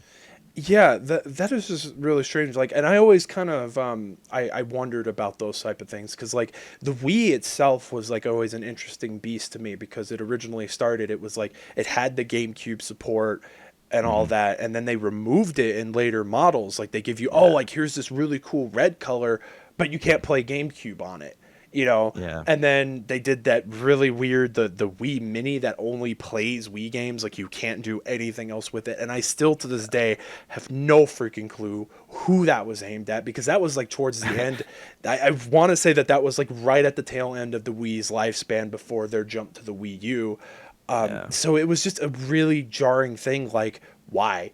Like, who's gonna buy a Wii that can't do anything that the Wii previously could do? Like, On one end, I can appreciate the fact that we have a modern console developer that's willing to revise their designs so often with the idea of improving them.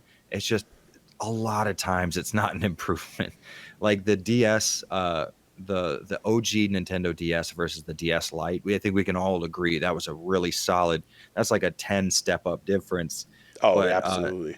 the NES versus the top loading NES, it's like, what the fuck were you doing? Yeah, exactly. It's like, and it's weird too because you say that they did that to the N64. So was that revisions of the N64 in the later lifespan of its run? Because I No, that console was really interesting because they just made it to have garbage video output from the get go. Even oh, though even S video was that. I mean, that was a standard at the time. It wasn't mhm. in everybody's household, but it seems odd to me that Nintendo would constantly assume that nobody wants to see their games in a better light than composite video. And I mean, you got to think about this. S video and component video, they weren't like oddball things that only rich people had back in the day. Mhm. At the time the N64 released, S video was on most DVD players. And God, it just I'm sorry, no, not DVD players. S video was on most Christ, it's gonna kill me. Laserdisc players. Sorry. Oh God, Laserdisc. Yeah. So and this I mean and this was like Laserdisc were like a big deal in the home theater. And the whole idea was is you get really cool video out of S video, like really good looking video. And the jump from composite to S video is gigantic. It Yeah. is it's better than the jump from S video to like RGB by Mhm. far. But I can't understand why Nintendo would be like, yeah, let's save ourselves uh 6 cents on every console because uh they're saving on just the S video connector because Mhm. like you can see with the RGB mod, it's very possible to take traces off of that board and spit it straight into an RGB signal. They're saving themselves, 6 cents worth of solder and an S video connector for what? For a console that was obsolete the second it was in your house. Yeah. It just Yeah. kills me. God, I It, can't stand Nintendo's business and, practices. and that sort of makes me worried because of all the rumors pertaining to the Nintendo Switch getting revision models. That they're talking about doing a beefier, like, oh, it's going to be more powerful, so it's going to run games better Mm. model, and then they're talking about this like apparently smaller unit that's going to be primarily focused on like the mobile aspects. So it's kind of like what's going to be lost in the transition between both of these units from the original baseline Nintendo Switch. It'll Now you're asking the right question. because for me, I went through the gauntlet with the 3DS, and so Right. I always assumed that as I like I had the original 3DS, traded that off for 3DS XL, then of course for their new 3DS XL, the more beefier model, Hmm. so it almost makes me wonder, like, for me personally, I didn't notice differences, but I wonder if you actually like took it apart and looked at the hardware, if they actually did minor things that like cut costs or things like that. There are some things that if you know what you're looking for, you can notice. For example, the difference between the 3DS and 3DS XL, Mm, there hasn't been a resolution change, just a screen size change. So right. you're taking the same exact picture but stretching it wider. And the best part about the 3DS, the best thing about let's say you take like PS Vita, right? And a Mm, PS Vita naturally has a 2 times resolution bump up from the PSP. So when you play a PSP game, you're seeing the pixels on screen at an even 2 times scale, and it's beautiful seeing something that's natively supported on a screen. Each Mhm. pixel lines up perfectly with the graphics on screen versus when you take the XL and you play an original DS game on it versus playing a DS game on the 3DS. It's a big jump up, and it's a non-integer scale, and you'll start to notice that, let's say, certain text, this pixel is like 3 pixels tall and the one below it is 4 pixels tall, and you wouldn't think you'd notice that unless you're playing something like a portable where it's directly in your face the entire time you're playing. Mhm. But again, that's something that once you see, you won't be able to not see, and I may have just ruined someone's life right Well, now. and that's actually kind of a funny thing because that was the first thing I noticed when I got my 3DS XL. I popped in a Mhm. regular, I think it was like Star Fox Command or something like Mhm. that, and I noticed, I was like, God, this looks like trash. Yeah, It looked like trash before, but it's even more looking like trash. But exactly. the only upside to me personally was is that it made it more tolerable to play just because I had a wider place for the pen controls because it was Hmm. all through the touchscreen motion. And so because I have big hands, the original model was just too small. And so Yeah. like for me that was about the only benefit to that. But Yep. yeah, it was so noticeable right away, especially since that's like, it's 3D polygons and everything like that, so it was just Hmm. obvious. But Xanthan was actually asking a question in the chat. How would you know if you have a Model 1 Rev 2 Super Nintendo?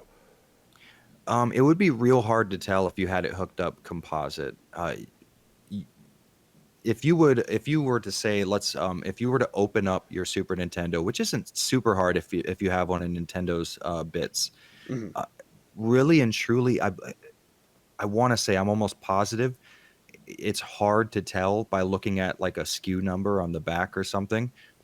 I think you have to open it up and there's literally a chip on the board that says one chip, like the number one and chip, and that's your VDP and your PPU put together. Um, I'm almost positive that's the case. Okay. I Okay. think you have to open it. I think we haven't figured out exactly how to see it without opening it, Okay. if I'm not mistaken. Like, for example, yeah. So if you open up, I'm looking at it right now. I just had to cheat.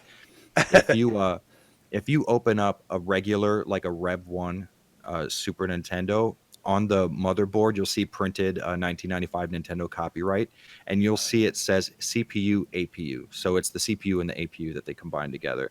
That's a Mhm. Rev One. If you open up a Rev Two printed right there, it'll say CPU one chip. So you'll see the actual Okay. words one chip big printed on the PCB. So you'll only need to take the top off of it to know. But I don't think we've figured out exactly how to tell from the outside. Okay, because he also asked if a manufacturer would help in at all with that. No, because they continued making the Rev 1 for a while too. The Rev 2 was to I think that they were making the Rev 1 and Rev 2 at the same time because they still had parts for the Rev 1 in factories, if I heard Mhm. that story right. Hmm. Um Oh, okay. Here we go. No, no, no. Hold on. I found on Retro RGB. I'm making this all up on the fly. Apparently, um, interesting. Okay, so if you open up the cartridge, or is that the expansion slot? Okay, so the expansion slot on the back of or the bottom of a SNES. If Mhm. you open that up, or is that on the bottom? Hold on, I'm gonna have to follow this and actually see because this I don't mess around with Super Nintendos enough apparently. Uh, Okay, here we go. Maybe I might be wrong. Serial numbers that start with UN3. But okay, so not every UN3 is a one chip, Okay. but every one chip is a UN3. So Uh, so UN3 is a good indicator, but oh, apparently okay, so the method I was just looking at is for PAL Super Nintendo, so that probably won't matter okay. unless he's in PAL regions.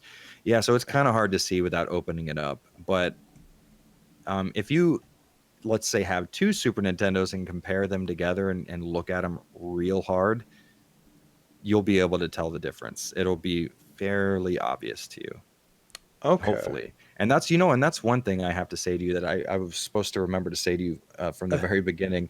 You're starting to get into this, and I could tell because you'll send me a message like, "Hey, how does this work?" or any information on this kind of stuff. Hmm. And what it looks like to me is you should be very careful because this video stuff doesn't just stay in its own lane. Once you notice video for a Super Nintendo, you're going to Hmm. start noticing little quirks with the PS2 and then your Xbox and GameCube.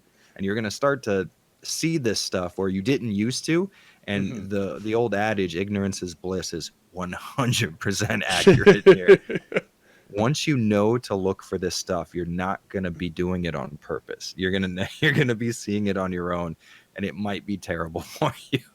Yeah, and that's something that, like, for the most part, I have at least tried to be a little bit more ignorant of, if you will. Like, I don't necessarily like go looking for graphical errors or anything like that. Right. I try to not focus it on. I just know that, like, and it's true. I think with anything, like, once you get a taste of something that's obviously just better in a sense of, like, you're getting this better graphical fidelity. I think that Yeah. it's going to be really hard to go back from that. And I think you brought that up before, and so. And I appreciate the concern. I don't think, because I could still play, DS games on my 3DS XL, like, Right. no prob. It's just it doesn't.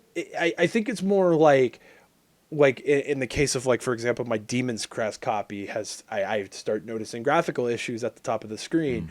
and And you know so. what's interesting? Mhm. Those graphical issues only appear on your SNES Mini. Actually, I think it's due to the cart. I actually don't think it's because of my SNES Mini, Are you because talking about the little weird thing in the upper left-hand corner of the screen? no, it's actually, like, right at the very top. Like, if you just, like, look up, there's some, like, sometimes, like, when things are in motion, things will start, like, graphic, like, pixelating out, and I've noticed it because I played it on Xanthan's Model 1. Ah, okay, And I got so, you. yeah, I think it's just it's probably an early indicator that my cart's on its way out. So Ah, that's that that's sucks. that to me super sucks, because it's like, that's a super hard game to buy, and I don't Yeah. want to dish, because I bought that game, and it's kind of a funny story. My the retro shop here, I was looking for a copy of that game, and he just happened to have a copy of it up on his wall. And I mean, the label was kind of messed up, but he was like, I was like, you know what, screw it, I just want a physical copy of this game. Hmm. And so I bought it for, at the time, I think he sold on games that he wasn't really sure of, because he didn't really look at prices very often. He sold it to me for like $12, not knowing that game was $100 game that he just sold for $12. So it's kind of been a running Yeah. joke.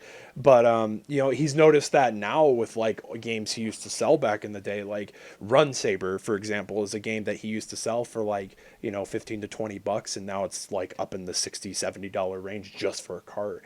So it's just that Hmm. weird beast of retro games. And then it's really weird, and totally off subject, but something that maybe you might know.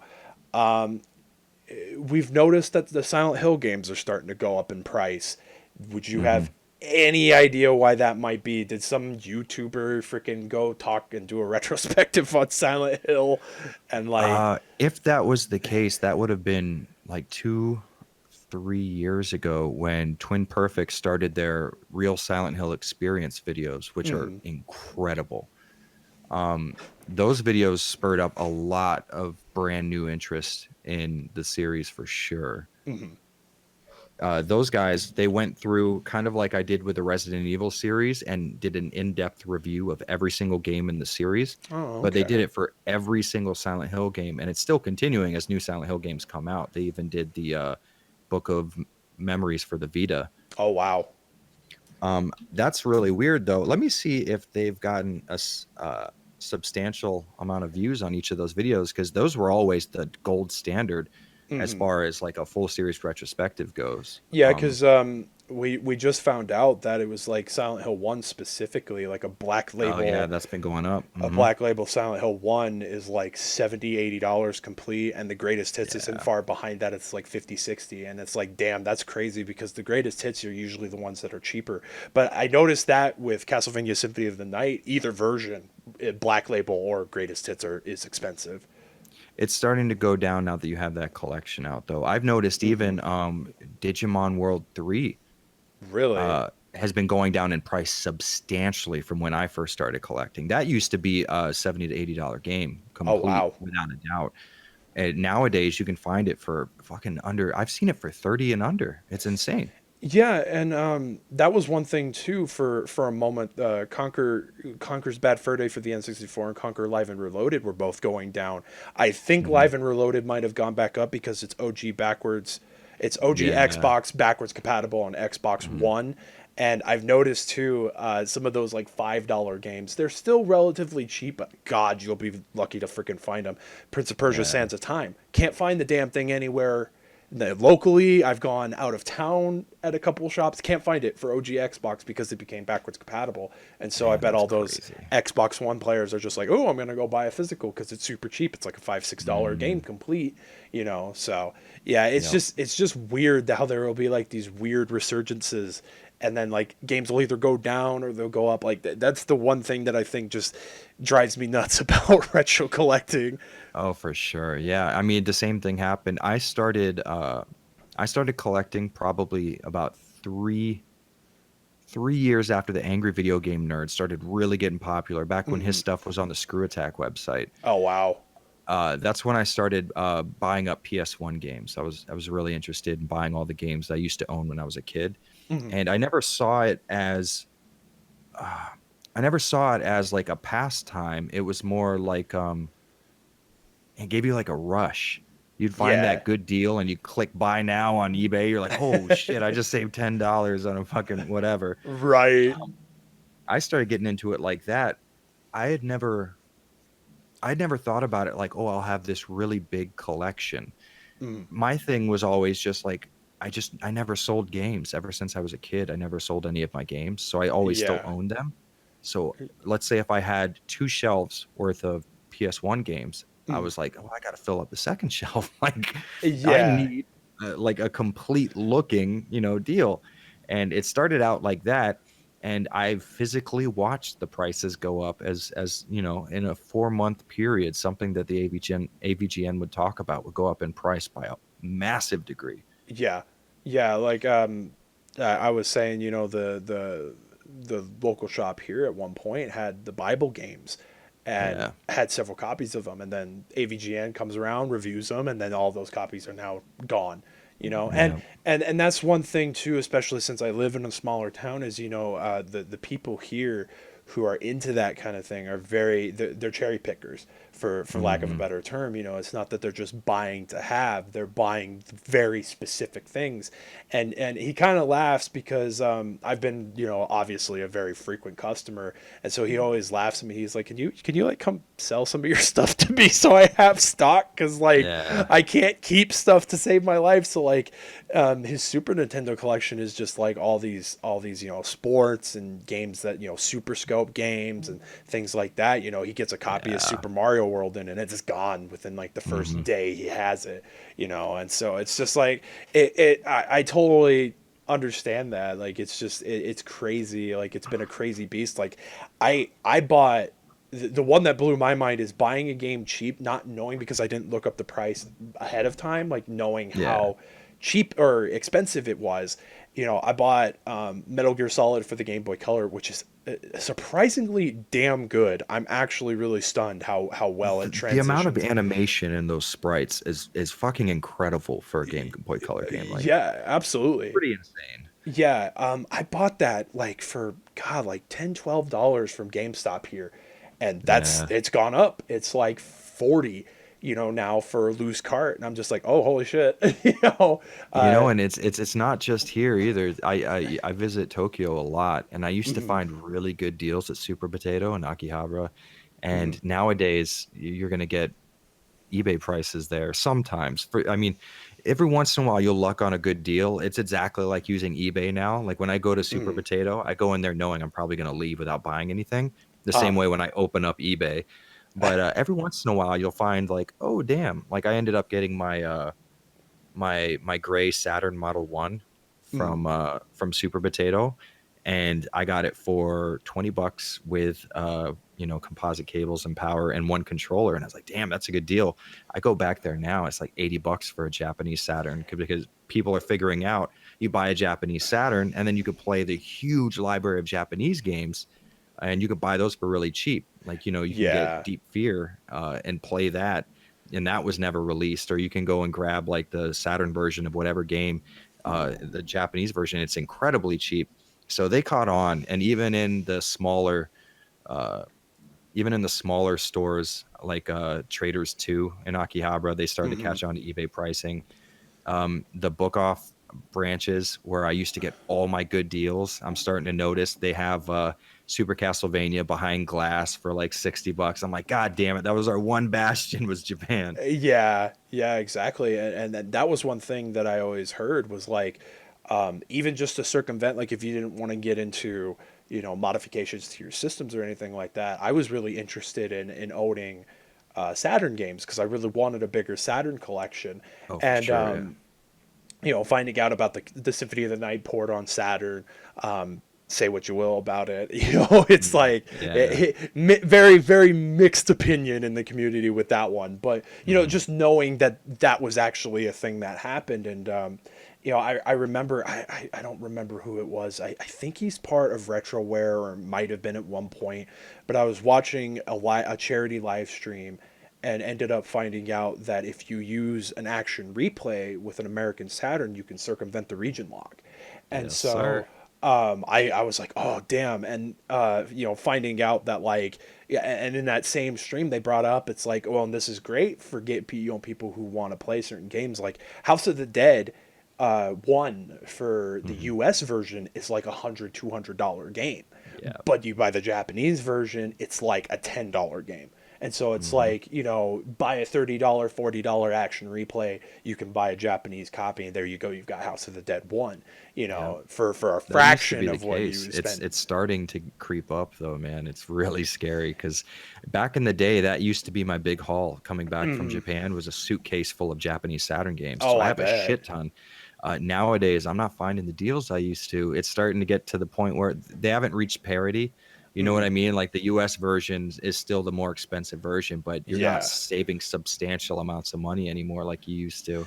Yeah, and I wonder if I almost kind of wonder if that has something to do with maybe more people are like getting into importing because of the internet, or if Oh, for sure, yeah. maybe it has something to do with like these secondhand shops, mom and pop shops are importing stock like that because Hmm. maybe they got customers who are like wanting to buy Yeah. Famicom or Super Famicom games and things like that. That You makes a know, lot of sense, actually. That does make sense. but at the same time I have to kind of question because I've gone into some mom and pop shops that have ROM hack cartridges who have no freaking idea what the ROM hack is, and Mm. so and that to me I was like, that's you're asking 40-50 dollars for a freaking repo cart with a ROM hack on it. You can't even tell me what the difference is between that and the original game. Yeah. That's a little concerning. So yeah, I'm but I'm pretty lucky. My local guy, mhm, the 8-Bit Hall of Fame here in South Florida, he's literally the only mom and pop game store mhm, in the fucking tri-state area almost. You have to drive to Miami pretty much to get a good small time game shop. And this mhm. guy is a collector himself. I used to go to his house and buy from him back when he was just selling off parts of his personal collection. Oh wow. So like he's a guy I knew personally. I was like in his Nice. home buying Saturn games and stuff. And he ended up just taking his collection, and what he essentially calls it his storage unit, because he just keeps his collection in a storefront now, and it's just a Nice. constantly changing, like a revolving door collection. But he is a because he was a collector to begin with, when he gets like ROM hacks or unofficial stuff or repro Hmm. discs. Like I went in there recently. I was so fucking stoked. He's such a nice guy. He had repro copies of the Saturn versions of um Christ is gonna kill me. Magic Knight Ray Earth and Hmm. Symphony of the Night. Yeah. And he assumed that someone had just bought repro cases because the disc looked legit.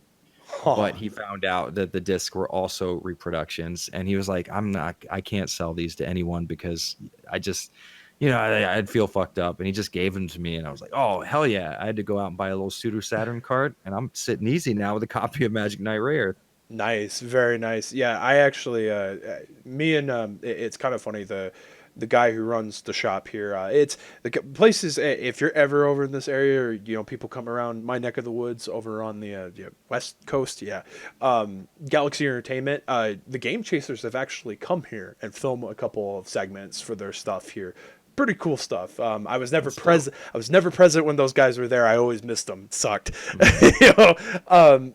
But he me and him have gotten kind of close because he was actually friends with my older brother in high school, and then he started working out of the shop and everything like that. There was one day I came in, and he was like, he just kind of looks at me. He's like, "Do you want Hyperstone Heist for the Sega Genesis?" I was like, I kind of just tilted my head and I was like, "Isn't that like really expensive?" And he was like, "Nah."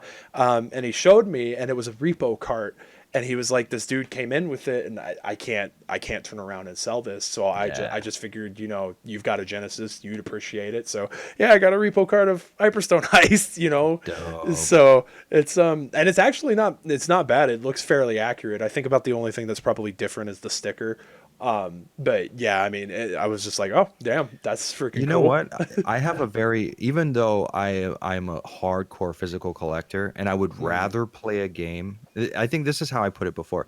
I would rather play a game for the first time, like a game I'm not familiar with on real hardware with, the physical copy of the game sitting right next to the console. You know what I mean? Uh-huh. At the same time, 100% for emulation and recommend anyone uses it that feels like they need to. But I am super okay with buying a repro card. Like I have a Mm. bunch of repro cards for the Super Nintendo. I'm totally okay with that because I'm more interested in seeing that game on real hardware, on official Nintendo hardware with the official Nintendo video output. I don't know why. I wouldn't know the difference if you were showing me an upscaled SNES and the Super NT, would I be able to tell a difference? Not every single time, and not to a substantial degree to where I could go like, oh, get this away from, you know what I mean? Mm. I'm super okay with playing a repro game, an unofficial cartridge, as long as I'm seeing official video output. I'm really weird like that. Yeah, and I think too for me it's especially because I'm all for physical media. I love it. I've gotten ever since I that day I got my first NES at a yard sale. It was kind of just I was hooked. And so Yeah. I couldn't really shake away from it. I was just like, oh, I got an NES now. No, what else could I get? And I think it Hmm. was because of that, because I used to be a huge Sony fanboy. I was very much champion for the Sony brand, and I Hmm. missed a lot of great stuff because of that. I mean, I grew up in the Yeah. era of like, PS1 and, and then PS2, Xbox, and GameCube, and I kind of pushed the GameCube aside. I was like, oh, that's more of a family thing, and You then, were literally telling me my life story right now. It's insane how and then, similar. yeah, and then with like the OG Xbox, all the kids at school had it, but I was just like, fucking Xbox, whatever. Like, it's Yes, not, uh, you exactly. know, Yeah. not as cool as PlayStation 2, but it was that fateful day when it's kind of a weird story. So to go off, because I don't think I've ever actually, I probably have in a stream at some point talked about this, but it was a really odd set of circumstances that led me to get my first NES. I was set to go on a snowboarding trip, and this was at the time I was still religious, so I was part of, because I was a kid, I was part of their youth program at the church that my Mhm. parents attended, and they were setting up like a resort sort of thing. It was like these little trips that they fundraise to get the kids to go, and it usually Right. has some underlying message about Bible stuff and everything like that, but Mhm. I live very close to a snowboarding resort, and I've always been big into snowboarding and never got to snowboard, and so this was going to be my first time snowboarding. Well, I was having issues with like my side would just hurt for no reason. Go to the doctor, they tell me, yeah, your spleen's enlarged, and we have no idea why. Oh shit. Yeah, they straight up they tested me for like everything that could indicate that what that could have been, and I came back negative for all of it. They had no freaking clue what was wrong with me, so they were just like, we'd really recommend that you don't go on this trip because if you bail on your snowboard and you land on your side, you could rupture your spleen and bleed out internally, and no one would know until it's too late. And I was like, shit. So trip got shit canned, so I was just at home with my family for the weekend while they were having like kind of like a yard sale, garage sale sort of thing at the church that weekend. And so my mom, Mm. just trying to make me feel better, because that was something that I enjoyed doing, was just going around and perusing yard sales. Even if I didn't find anything, it was just kind of like, oh, hey, it's something fun to do on the weekend because I'm a kid and I don't know any better. I still like doing it now. I can never be bothered to get up on a Saturday morning to go freaking check out yard sales. But so we went, and it was like a beam of light was coming down, because as soon as I entered, the first thing my eyes laid on was this box of two NESs and an Atari 7800 without a power cable. Yeah.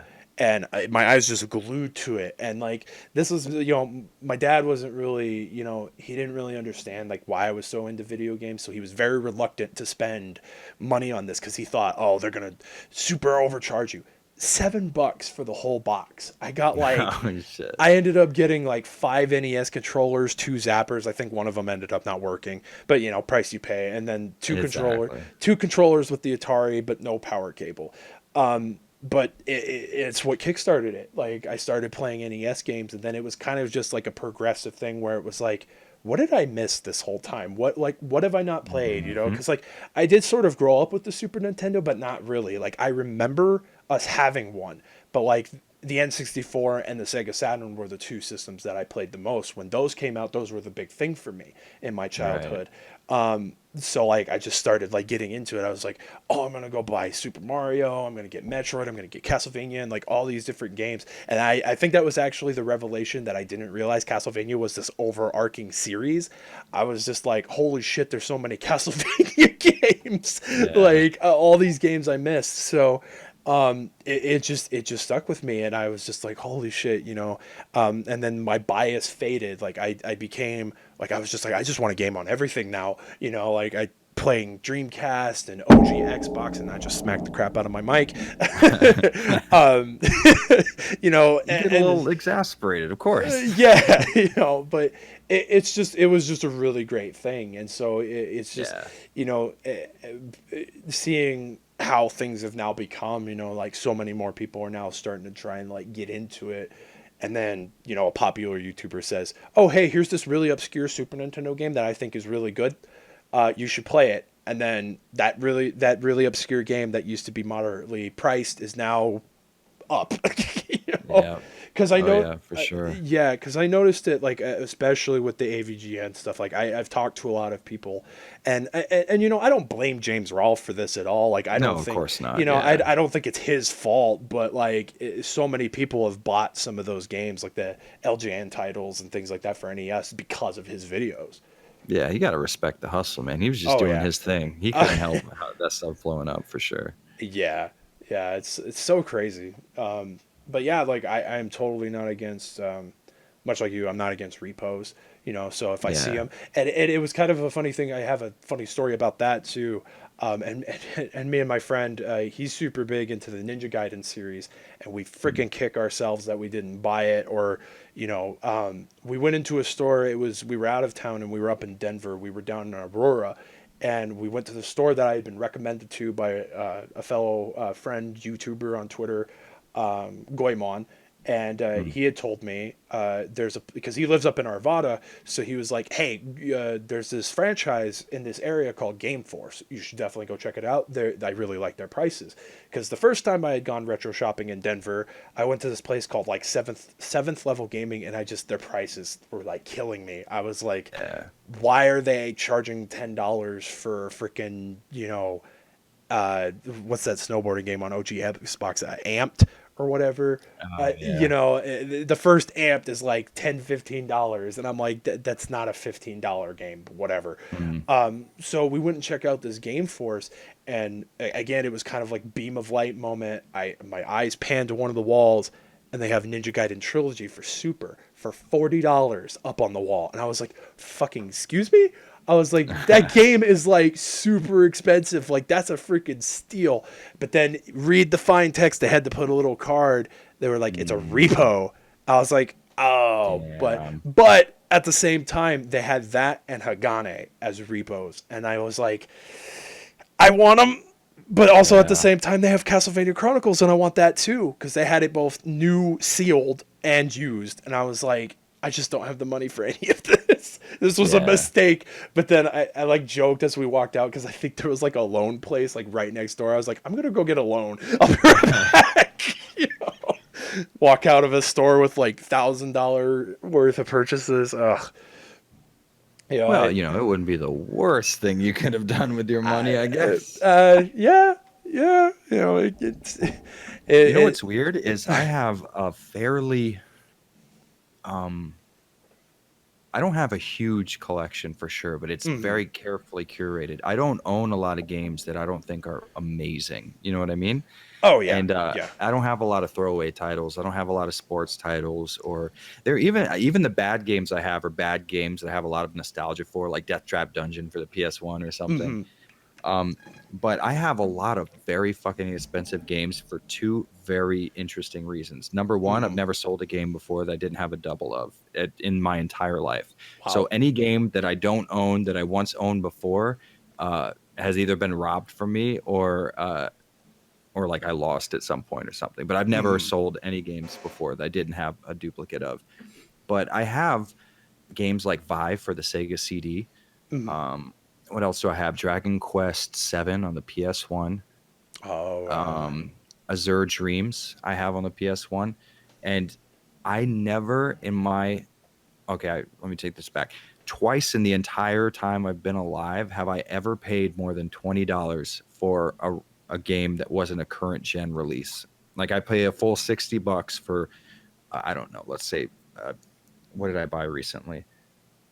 Christ, I can't think of the last game I bought recently. Oh, okay, so let's say like uh some PS4 game, whatever PS4 game is out that I bought, $60 I'll throw down on that. But if I go to retro game hunting, if I Hmm. get like a group of 8 games or something, all of their totals has to equal out to at least $20 or to at most $20 for each title, or else I'm not making the purchase. Hmm. And I have just lucked into the most insane fucking deals you've ever seen. And it seems like a brag, kind of, but it's more like a thank you.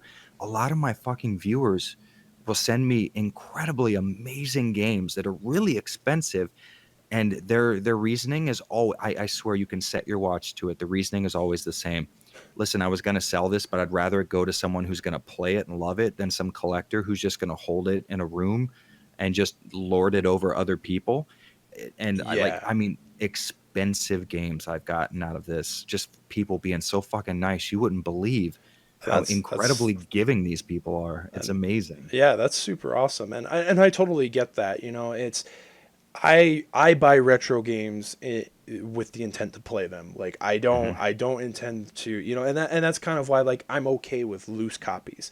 Like Right. I'm not looking like box copies. Don't get me wrong. Like the local Hmm. shop here has gotten like some awesome N64 games like Mischief Makers, Mystical Ninja Star, and Goemon. Things like that that You interest know, me. I'm weird with Uh, carts. I'm super fine with loose carts. It's disc yeah, that I gotta have a box for.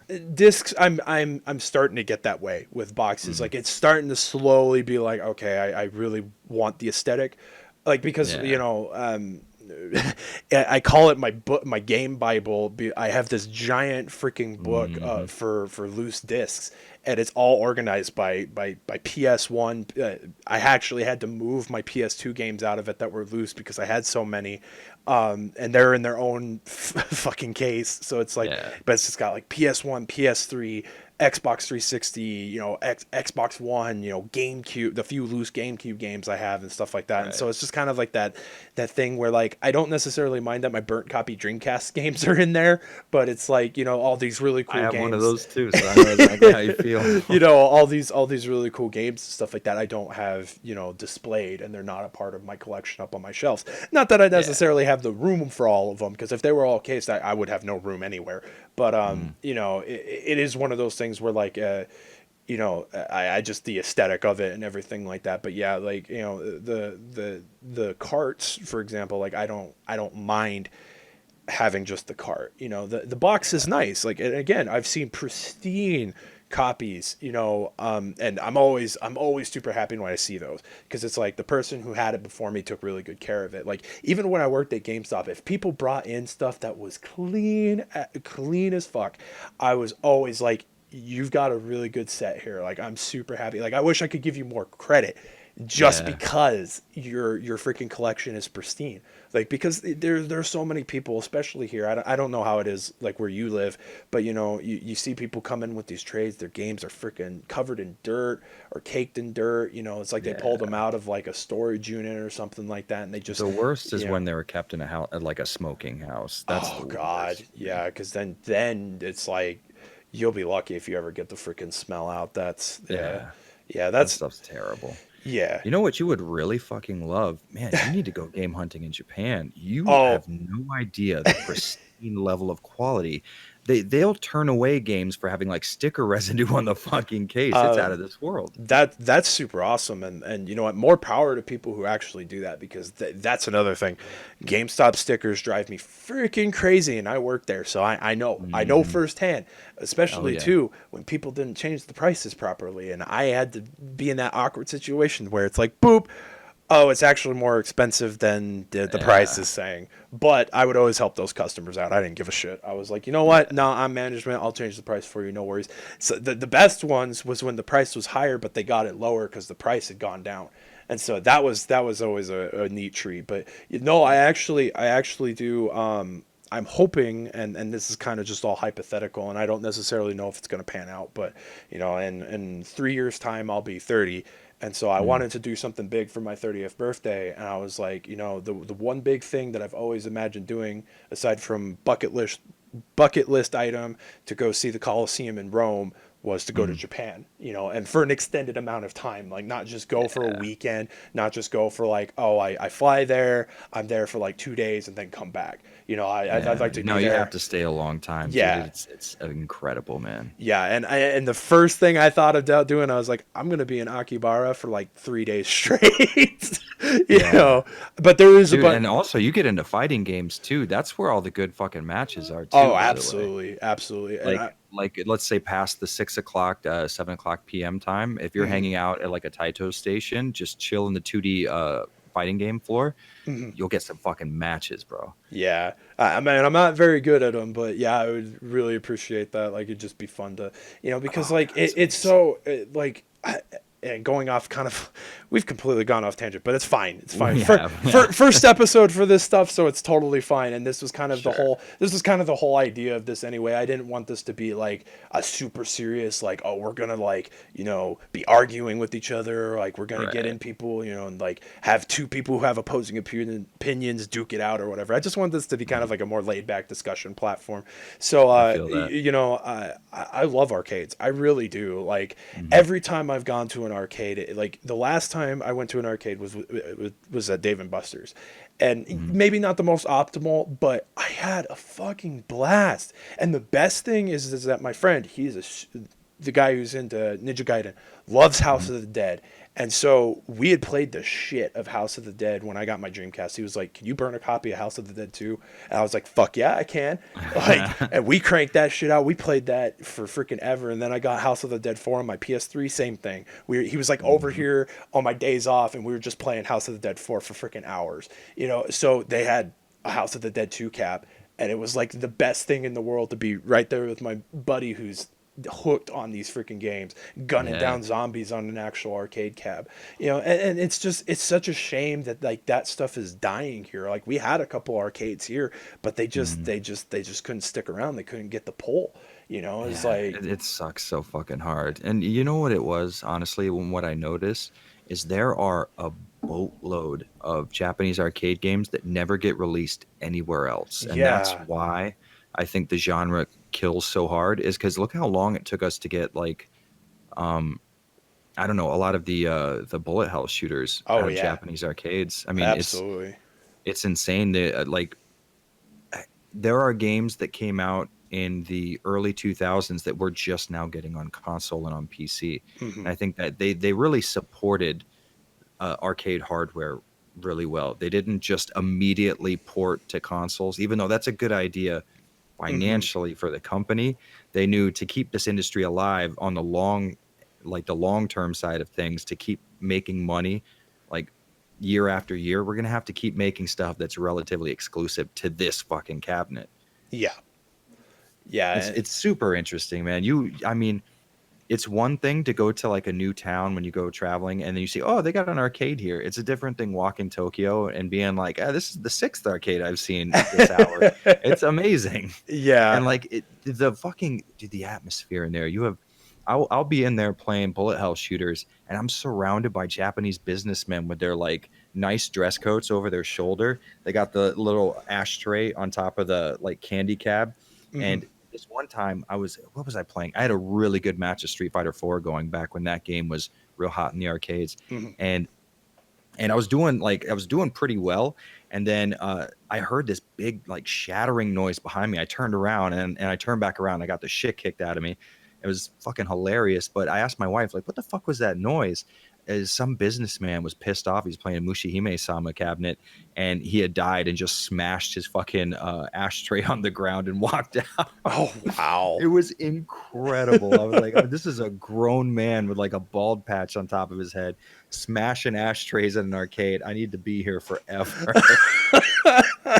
Oh, that's freaking fantastic. God, man, yeah, never saw anything like that here. But that was one of the first times I ever got hit on by a chick, was at an arcade playing Tekken, Well, playing, that'll fucking do it for you, man. yeah, I'm talking about a memorable yeah, experience. playing Tekken Tag 2 with my older brother. We had just gotten off the Gauntlet cabinet, and we were playing Tekken Tag 2 against each other. Yeah, it was the funniest thing. Um, Man, I'm trying to imagine what kind of girl is trolling arcades. Like, oh shit, he's got the good corner carries over there. I'm gonna go talk to him. yeah, it was just something that I always held on to. I was like, man, that's interesting.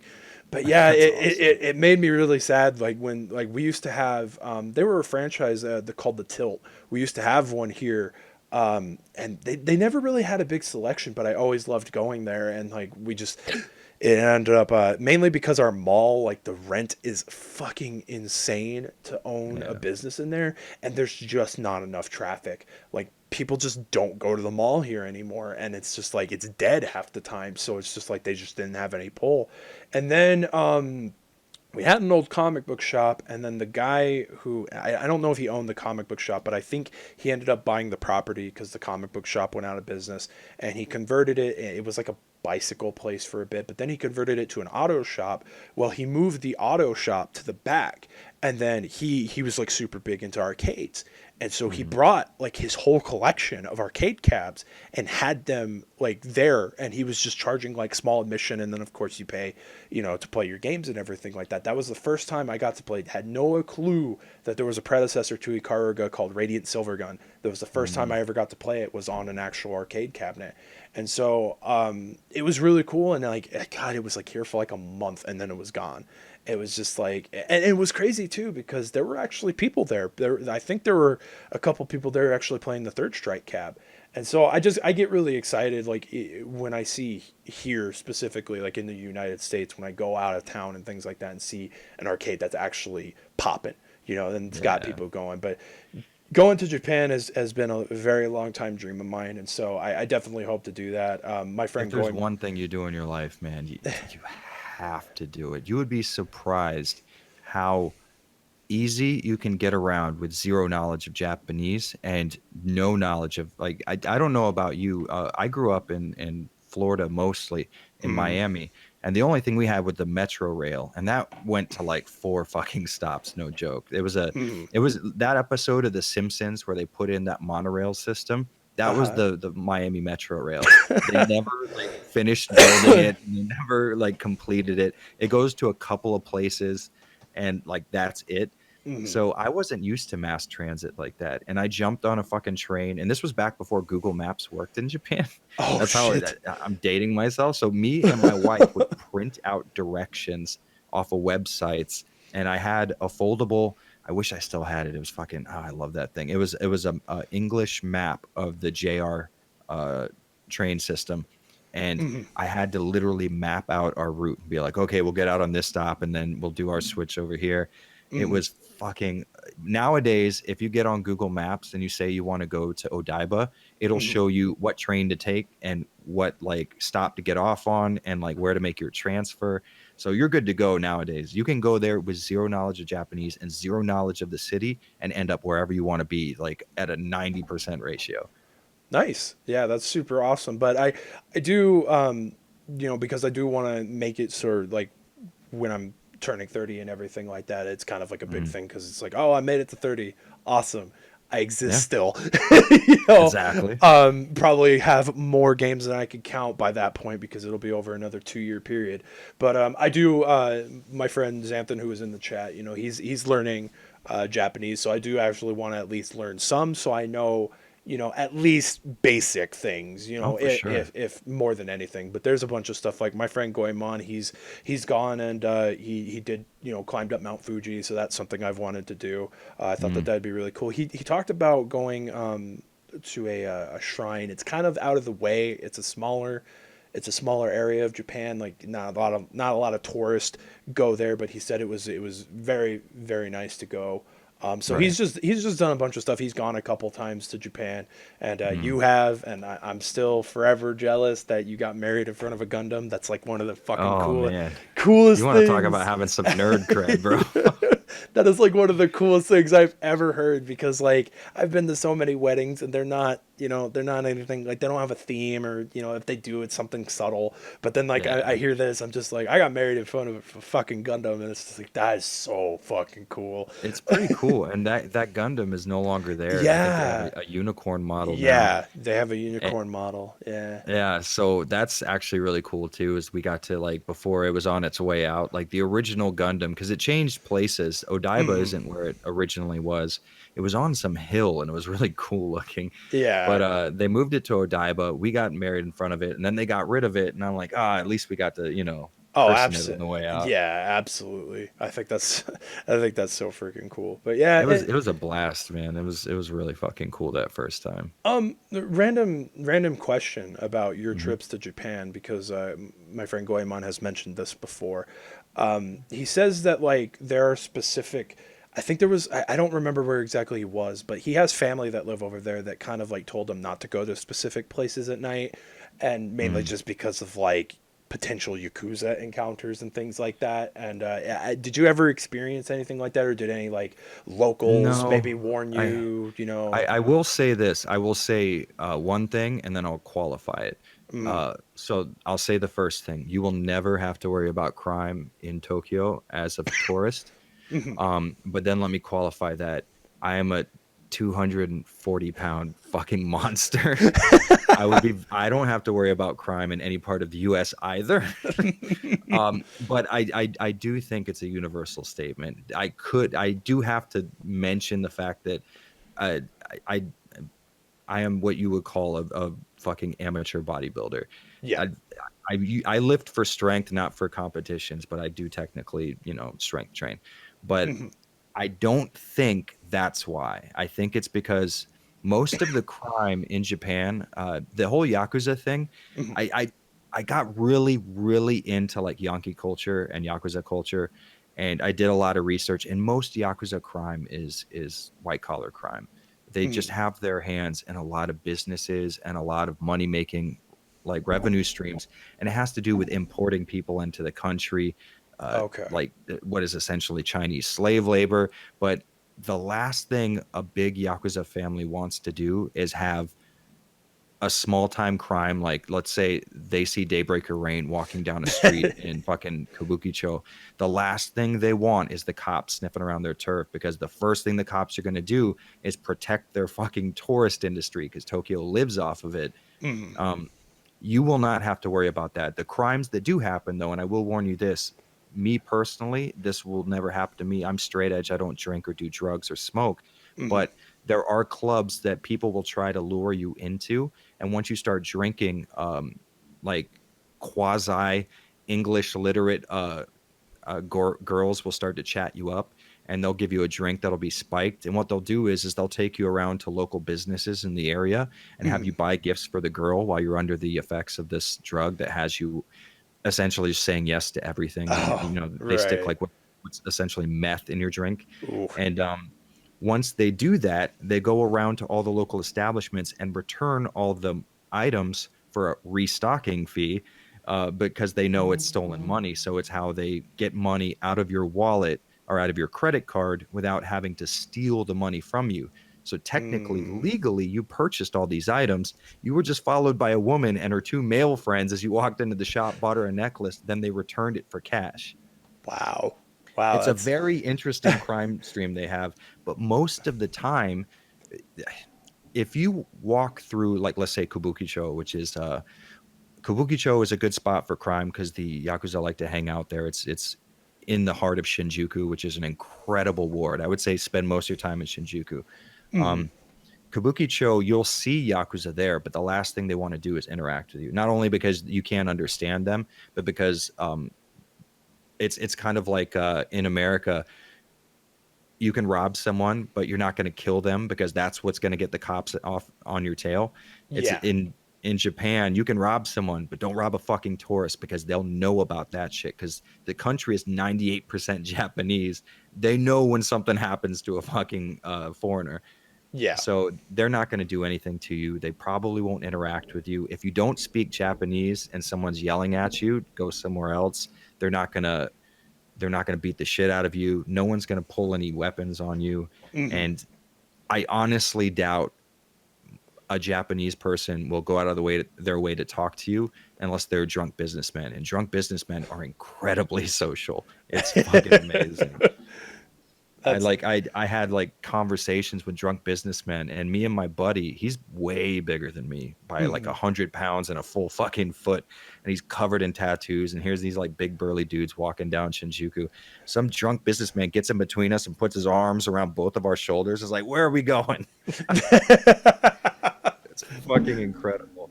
I would say if I were you, Mhm. search out the more high crime areas because they're the more interesting areas of Tokyo to hang out with. They're a little bit less fake and flowery. Like if you go to like I don't know, Shibuya, which is Mhm. heavy like fashion district with a lot of people spending a lot of money. Um, it's interesting to see, but it's like it's all fake and plastic. Whereas Uh-huh. if you go to Shinjuku, you can disappear down some random alley and see a shop selling shit. You're like, oh God, I need this so bad. And it's like a shop the size of from one shoulder to the other is this shop. It's fucking amazing. Where else is really good? Ikebukuro Westgate Park is another spot that's a high crime area that is really fun to hang out in. And just again, just know the crime rate is almost non-existent in that country, Mhm. and the crime rate against foreigners is double non-existent. You Yeah. have almost zero to worry about. Even spots in Osaka, I have friends over there. I've asked them like, should I be worried or like, because I will definitely be there. I'm just no, I need to know whether or not I need to look over my shoulder. And these people are saying, dude, you have nothing to worry about over there. Japanese crime doesn't touch regular people for the most part. Okay. Oh, that's You'll be that's good to go. that's really interesting. Yeah, because like I had always heard like, and that makes a lot of sense how you put it with the Yakuza, because like I'd always like heard about that, like, oh, you got to watch out and make sure you don't like go places where you shouldn't be, or if you're not familiar, that's Hmm. somewhere you need to be or you want to be, and like red light districts and things like that, and so Yeah. I don't know, it was just always it's curious to hear that. But freaking Xanthan came back in the chat, and I'm probably gonna horribly butcher this, but he says Roppongi with Daybreaker. Roppongi. Roppongi with Daybreaker. So Roppongi is an area near that place I was telling you about, Shibuya. Mhm. Roppongi Heights is where all the rich people hang out, and it's where a lot of the movie stars hang out too. So Mhm. I mean, it's cool to hang out there. Like, you know what's really fun is going to Starbucks in Roppongi Heights, Mhm. and just people watching. It's super fun. Like, I don't like Starbucks, but I'll get like, a coffee or something and just sit out on a balcony, and you can just watch people walk by with like more money than you'll ever see in your life in their wallet. It's super fucking cool. Yeah, it's an interesting area. And once you're in Shibuya and Roppongi, it's a quick hop over to Harajuku. And Harajuku is like one of the coolest spots to hang out in, man. It's Nice. super dope. Yeah. Um, you probably heard about like Takashitedori, which is like the fashion street in Harajuku, where like everybody goes to show off their like loligoth cosplay and shit like that. It's a big fashion district, and there's one street that everybody goes to, and Mhm. there's a heavy metal shop in there. Right when you get in, there's a McDonald's on your left, and right next to it is a heavy metal shop with some of the coolest fucking merch. I bought a Rhapsody of Fire like tour shirt and a Sepultura 1983 patch that like I've never seen before in my life, but I looked up on the internet that they used to have in a Brazilian tour. Mhm. Really cool shit. And the guy who runs the place fucking loves foreign heavy metal. He refuses to listen to Japanese music. Interesting guy, man. He Yeah, that's he fucking I went up to him and asked him how much a t-shirt was in Japanese. Something simple like sumimasen, kono t-shirts wa ikura desu ka? And he was like, "Oh, you speak Japanese?" And I was like, "You speak English?" And we were just in love with each other.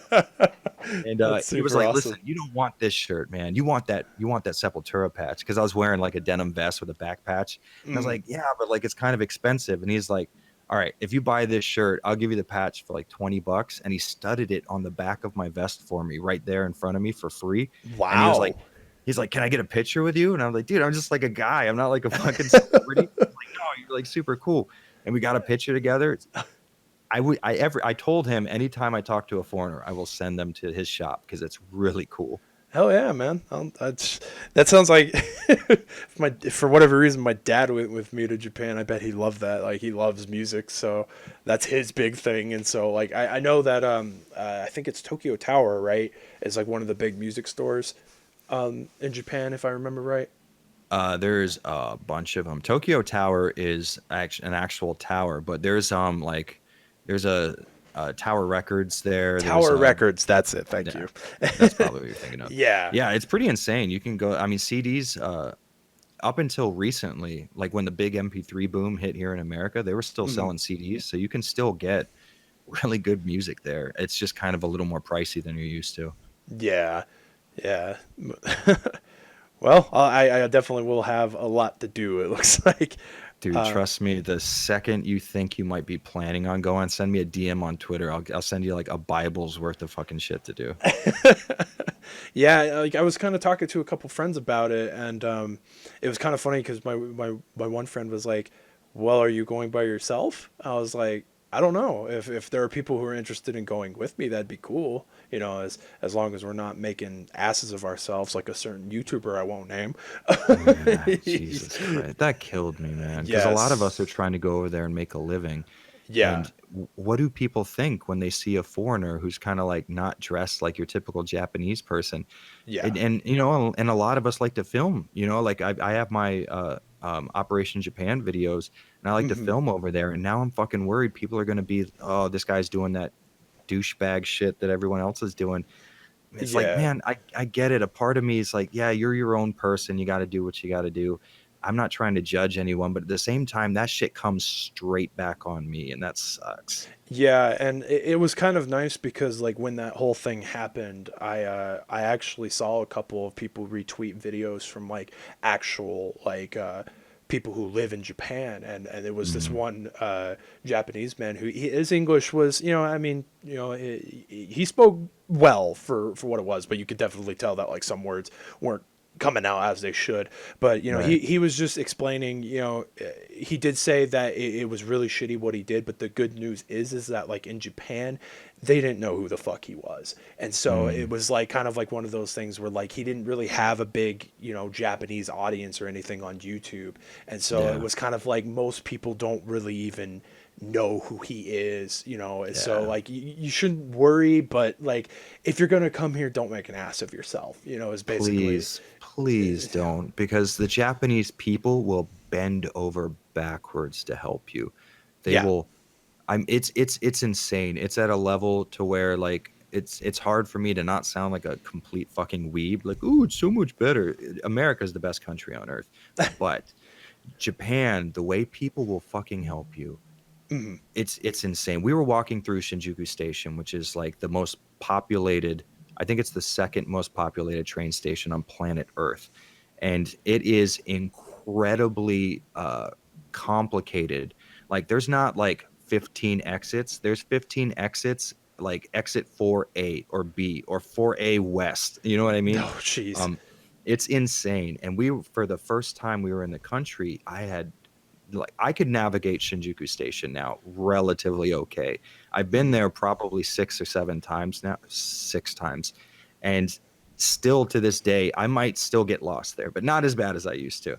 But we were walking through with a station map, and we looked confused. And a really nice Japanese woman asked us if we needed help in Japanese. And at the time, I spoke almost no Japanese as far as like getting around. I could only speak stuff in like shops, Uh-huh. and so I asked her, ego nashimasu ka? Like, hey, do you speak English? She's like, a little bit. So she said, do you need help? Are you lost? And we were like, yeah, we're looking for this exit. And will tell you how complicated it is. She goes, oh, I don't know about that exit, even though she lived in the fucking city. So so what she did is took us to another guy and asked him in Japanese if he knew where it was. And he goes, "Oh, I'll take you guys." So her and the new guy walked us up the stairs to the exit and showed us where we were going. It was That's fucking insane. Yeah, that is super awesome. My it's kind of crazy to think too, because like my dad he did a couple of mission trips to Africa Hmm. back in the day, and he tells a story about he got lost in London on the transit. And he was asking a guy for directions, and the dude was super helpful. But he obviously was like a business type or something like that, had a place to be. So like he's like literally shouting at my dad as he's like he's going to where he needs to go to catch his train to make sure he's not Yeah. late, but he's still shouting like at my dad where my dad has to go. And so it's just kind of it's really interesting that that there are actually people who will like go out of their way to help you. You know. I doubt very much you'd find a more helpful population. The people have been so fucking nice to me in that country for no reason at all. Like it's just insane. And like you said, you were thinking about learning just a very basic Japanese. I would Mhm. totally recommend it because if you walk into a shop and they see that you're trying to communicate in their language to them, they Mhm. will do anything for you. Like they will walk out of the shop and help you with what you need at a different shop. It's Wow. absolutely insane. People are incredibly nice and they really appreciate it when someone comes to their country and learns the language because Mhm. they never really see foreigners and they understand that Japanese is a fucking rough language to learn as Yeah. an English speaker. uh, God, you just will not stop loving the smiles you get and the help you get just for like simple stuff. Just saying hello in Japanese will brighten up someone's day over there. It's so cool. Oh, that's really awesome. Yeah, like and then that's something, it's like eh, I did struggle with Spanish. Like I don't know a lick of Spanish. Like I tried, Hmm. so it is definitely going to be an undertaking for me to learn Japanese. But I thought if I could just learn basic communication, so I'm not, like completely just like I have no idea what you're saying. Like just even small things, just like asking for help, or can you point me like on a map or something to where Yeah. this is. Like I'm Yeah, sure. it's not terrible, honestly. I would say that I'm struggling right now with the written language. I'm learning Mm, hiragana, and it's very, very hard for me, but I think I'm probably like a more auditory learner because I Yes. can kind of repeat what I watch a lot of Japanese media, and I'll be like, oh, I recognize that portion of that sentence and I'm hearing it in what I'm learning now. So I'm kind of fairly familiar with a portion of what I'm learning, and it gets me over the hump. The really simple Japanese stuff, you can go there with 3 words memorized and get by really well. Sumimasen, which is like an all-purpose word. Hmm. Excuse me, I'm sorry. You know, please go ahead. Like you can use sumimasen for anything. Um, arigato, obviously. Yeah. Arigato, uh, really and truly, arigato and sumimasen, you can get by the entire city, at least in Tokyo. I don't leave Tokyo a shit ton, but Hmm. with those 2 words, you can work your way through just about fucking anything, man. It's insane. Like I knew so little Japanese when I first went there, and I went into a ramen shop and I ordered something. When you go into a ramen shop in Hmm. Japan, a lot of times you'll find what looks like a vending machine, like a drink machine with little press buttons and stuff. Hmm. And you push that and you pay for it at the machine, and a little ticket comes out and you give it to the guy running the shop, and he knows what to make for you, right? Hmm. Um, it's a pretty cool system. But what I did was I accidentally pressed the wrong thing. And I only knew, we're talking about below beginners level Japanese at first. And what I said to him was so broken. Um, like I think I ended up saying, if you were to translate into English, like, I'm sorry, uh, I got this, but this I wanted. And like it just really broken Japanese. And it only took 6 words to get through that interaction. And the guy goes, oh no, I totally got you. You're good to go. Um, I think with like, I don't know, 4 months of prep time, you could be Hmm. pretty comfortable going around over there, honestly. That's awesome. And freaking Xanthan says, it's easy, dog, and says, Boku wa baka gaijin desu. Yeah, Kappa. that's about it. You know what? Here's a little tip before you even start learning. Uh, you're rarely ever going to pronounce the U at the end of stuff. Oh, So, really? des. Boku wa baka gaijin desu. Oh, okay. Yeah, it's pretty weird. It's kind of hard because like it's super not fucking spelled that way. But Yeah. yeah, anytime you see like for example, des is like the verb to be, and imasa is like an action verb. Hmm. So it's spelled imasu, and you would spell that imasu in English, but in Japanese you would say imas, like watashi wa hashite imasu instead of hashite imasu. Oh, that's Pretty actually really interesting interesting. stuff. It will help out for like when you start to speak and then you hear other people speak and you go, wait, why is this not lining up? Little Yeah. stuff like that will get your brain kind of kicking into high gear. It's cool. Yeah, absolutely. But it'll definitely be something that I look into doing. Cause yeah, like always been a dream of mine. Go to Japan, Mhm. spend some time there. If I could bring a couple friends along, freaking awesome. That's the Um, best way to do it, man. Honestly. oh heck yeah, yeah, yeah. And I honestly like, I've never been out of the country before, so it would Mm. kind of be almost a little jarring feeling to go by myself, because then it's like, well, then I'm really like, you know, if I don't have at least somebody with me, I then I'd be even more like paranoid about things happening and like Yeah. getting lost and then not knowing what to do. So Hmm. yeah, it would definitely be cool. I don't know if it's gonna pan out. Like I know there's a couple of guys I talked to on Discord that want to go to Japan, and that they haven't yet, but they're just trying to like, survive in this ever growing shitty place we live in. you know, um, Absolutely. I so know it, the struggle. yeah, so it's totally understandable that like it's since it's so far out, it's like something that like we can't like plan that far in ahead for. But Of course, yeah. when it comes Yeah. closer You'd be to, surprised with how cheap you can do it too, man. Honestly. I mean, cheap being a relative word there, obviously. The first time I went, I ended up spending like $1,000 on a fucking 2-way ticket. oh, that's not Uh, bad. well, okay, so all right, at least we have a good frame of reference then for you. That's good. Because, for me personally, when my wife goes, "Oh, it's only $1,000," I like coughed up a fucking hair follicle. I haven't spent $1,000 on much of anything in my life. Well, considering that my brother at one point wanted to do like a round trip flight, he wanted to go somewhere, and I think like and I think it was like going to be like 2 grand for his ticket. And Mm. it was kind of the same thing. Like my dad being a huge buff into music has always talked to me about these awesome metal concerts that they do over in like Europe and in Germany and like the Oh Netherlands and yeah. stuff like that. He's like, we need to go to like one of these festivals, like where it's just like a week long of just nonstop metal, and it's Hell like yeah. it'd be fucking dope. And he's just like, yeah, but it's, is it 10 grand dope for the two of us? Oh Know Jesus. so Ugh. it's just like, it's kind of like one of those jarring things. So that, Mm. hearing that a ticket might not be super expensive is like, you know Yeah.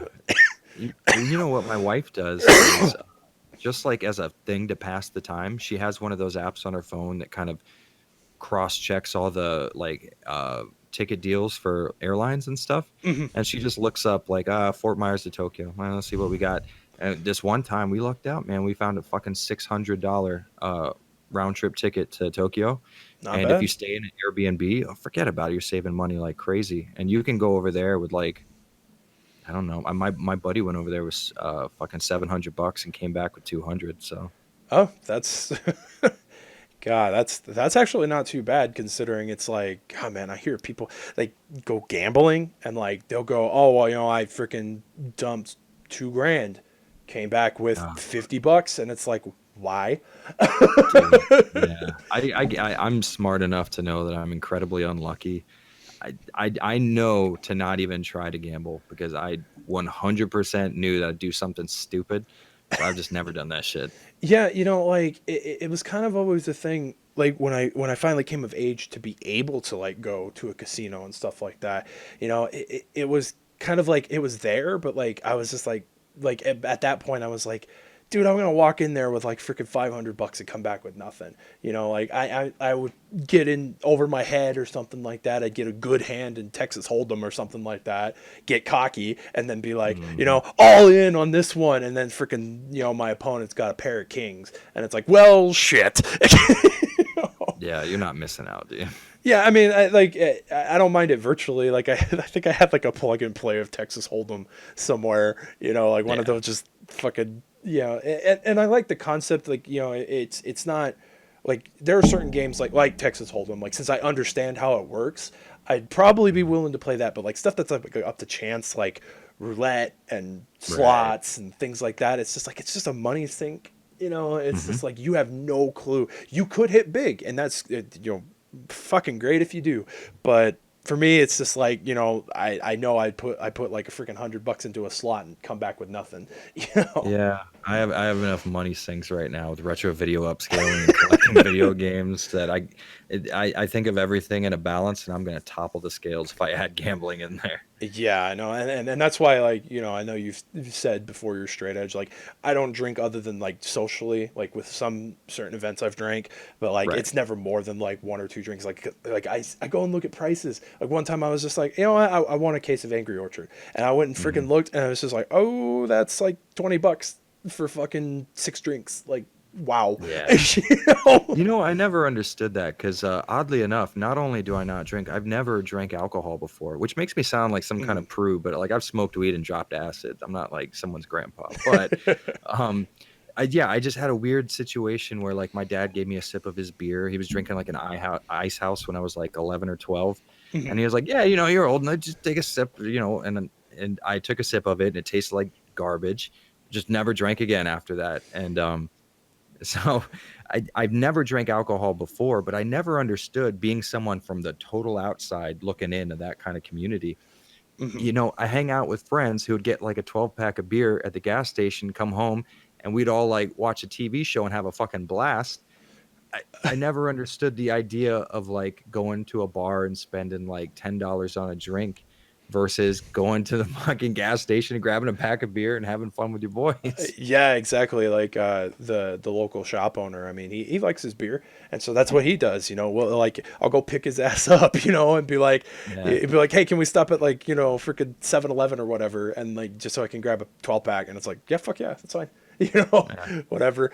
But yeah, that was kind of a similar thing with me. I remember specifically like one of the big reasons why like, I finally did eventually drink like I got hooked on like this idea. It was called like 8-bit pale ale, and since it hit that gamer vibe, I was like, oh, this Mm. has got to be amazing. I freaking got it. I took one sip and I was like, But Yeah. my grandfather, he there was one time we were out at a restaurant. And he always would get like a beer with like with his dinner when we were go Mm. out. And finally one time I asked him, I was just like, does that really taste good? Like just out of curiosity, because I didn't know. And he Mm. just shakes his head and goes, absolutely not. And that always stuck with me. And I was like, okay, I know not to drink that. Yeah. Yeah, I Uh, mean, but at the same time too, I'm the same way with drinking as I am with retro video upscaling. Man, I am all for people having the personal freedom to do it. And if oh, you feel like you absolutely. want to drink, man, dude, drink it up. I'm not one. It's real common in the straight edge scene to have people pissed off when people serve beer at all ages shows, or there's the prohibition crew that try to bring back prohibition. And my whole thing is like me being straight edge only means something, and if everybody else has the right to not be straight edge, you know what I mean? Yeah, So exactly. that's the whole point. And the same thing with retro video upscaling is like my shit only means anything if there's people out there who just don't want to.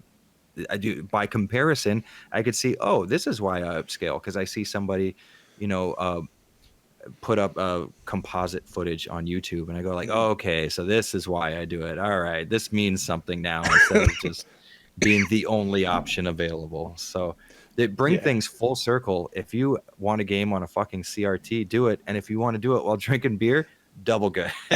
Yeah, exactly. No one's and I'm exactly the same way. It's like I've never, you know, my friend rest his soul, when he was alive, he was big into to smoking the pot, and Hmm. I may have not liked it, but I never told him not to do it. I Yeah, was like, the only thing I cared about was as long as he did it and he was somewhere safe. Like, God forbid, he's out in the freaking, boonies somewhere, in like some rundown shack doing it. yeah. I wouldn't want that. And then it was Hmm. kind of like also that retrospect, like of like, he could be doing a lot worse shit that could get him into way more trouble. Yeah, that's a And so, fact. I'm a big believer in legalizing marijuana. My parents were always very open that they smoked weed when I mhm. was young, which probably is why I don't do it now, is because my form of rebelling against my parents was not doing the stuff that they do. My dad drank and both my parents smoked weed, so Yeah.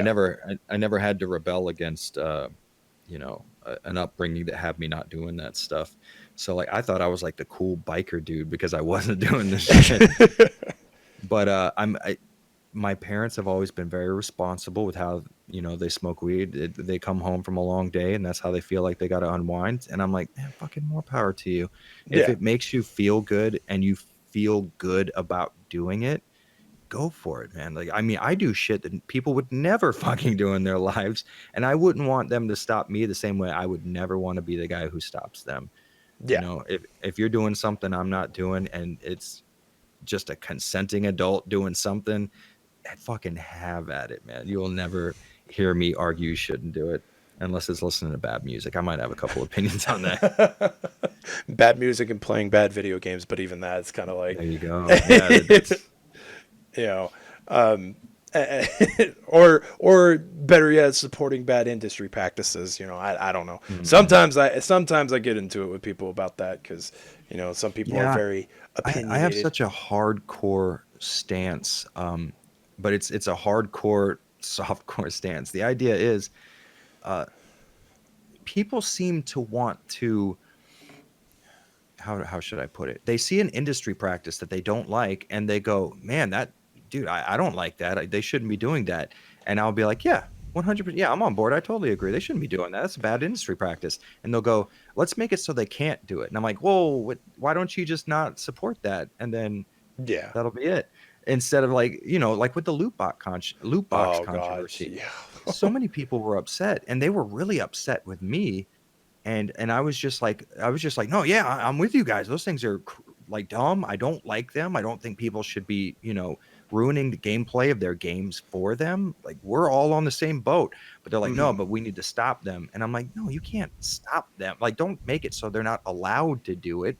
make it so that they don't want to do it because they're not making money off of you and your friends anymore. That's Yeah. that's insane to me that people would even consider that a fucking option. Yeah, and I think my like I'm pretty sure I explained it to you. You know, it's like my biggest gripe with that was is that like I really don't think some of the people who were like, yay, we need this like government regulation for loot boxes. I was like, no, we don't, because you don't realize the broader context. And like I actually got Mhm. into it and even brought up the thing about weed. I was like, Yeah. our government cannot decide collectively whether or not that should be illegal. Like Mhm. we have it where in some states it's fine, in other states it isn't, but even in states where it's fine, the FBI may say no, it's not.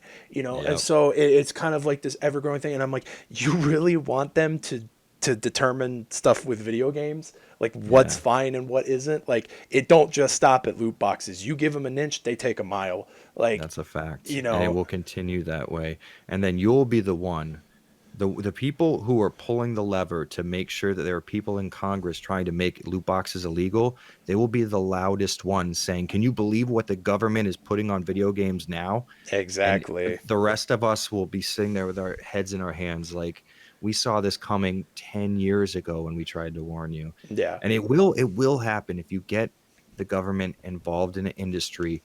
This is how I always put it. Let's say you get a room full of people together and you say, now your new job is to legislate video games. Do you Mm. think that they're going to stop once loot boxes are gone? They have a paycheck now. I Yep. wouldn't stop. Oh You know no. what I mean? Like, you You're gave me right. a YouTube channel. Do you think I'm going to stop making content now that I get paid? Of course not. I'm going to continue doing that. Yeah, exactly. And it's, you know, all it takes is like, yeah, okay, so let's put the hypothetical that the loot box situation goes swimmingly for like the first 2 years. Like, let's say they ban him.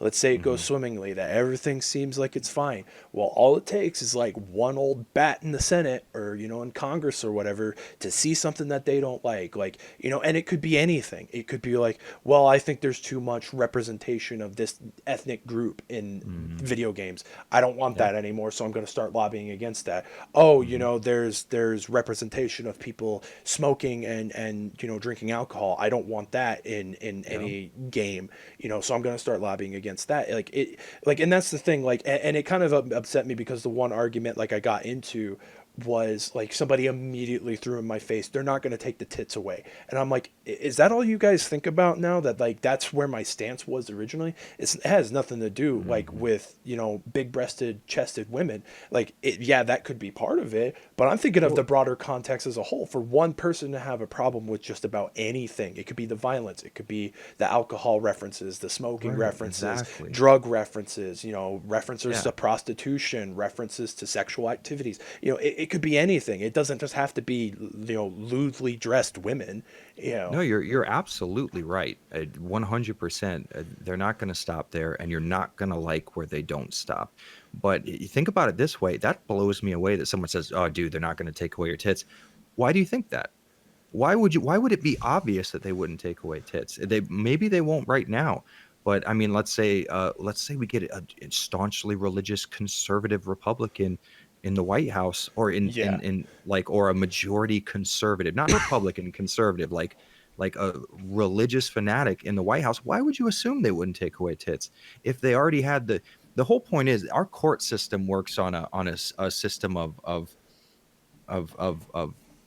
this having been done in the past. hmm, So like, uh let's say, I don't know, Roe versus Wade. Well, they made that's why we you hear people like lawyers in court argue for past cases.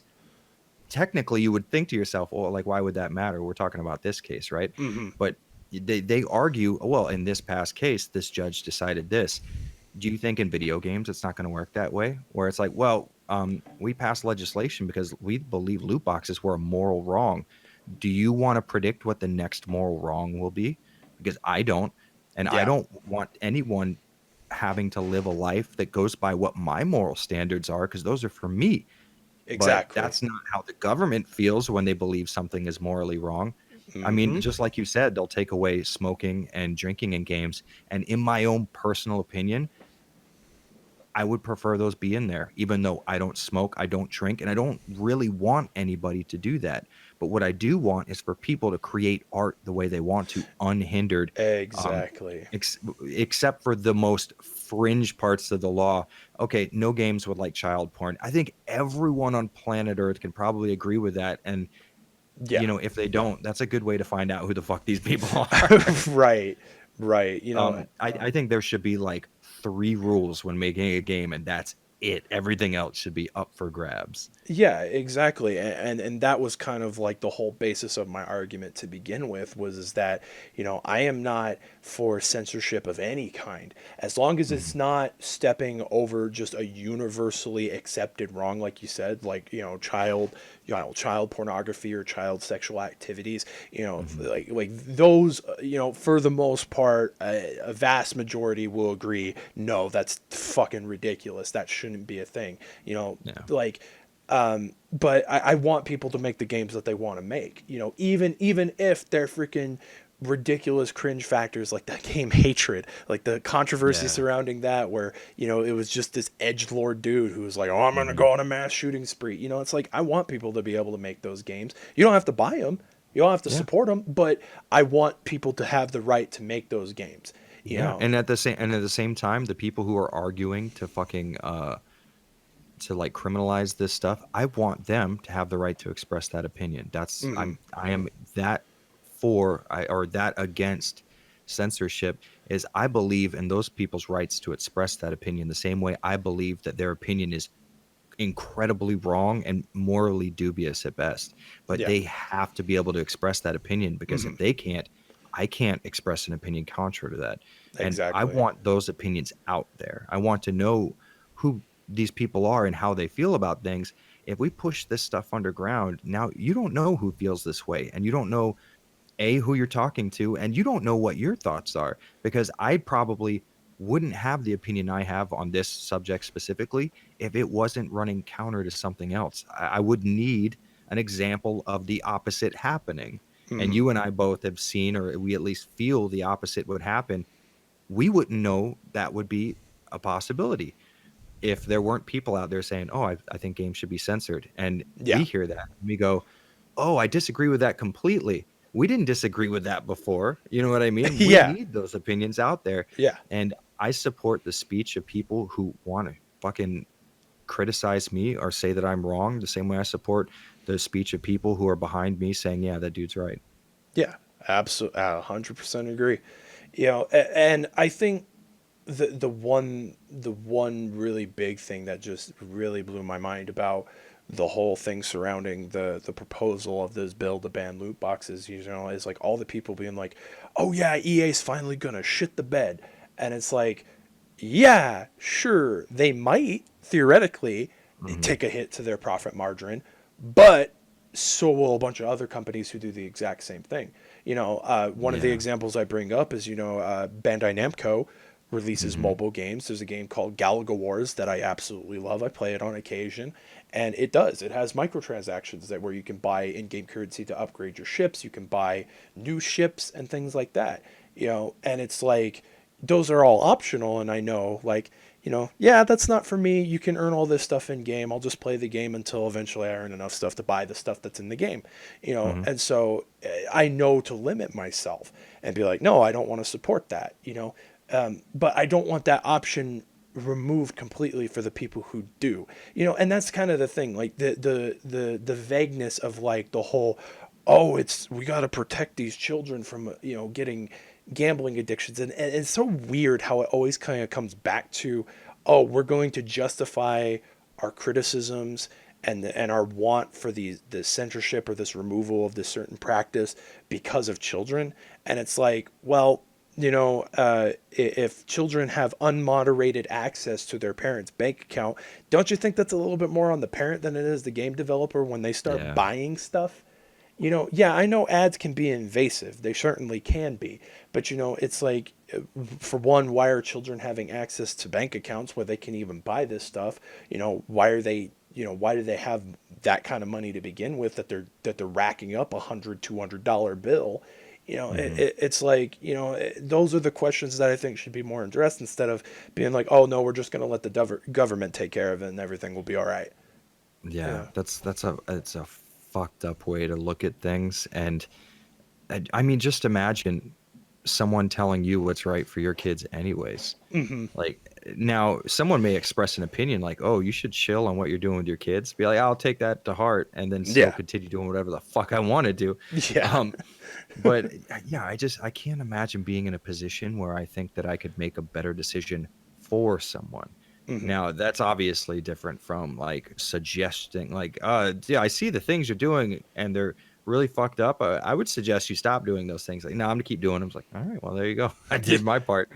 Uh, Yeah, it's like yeah.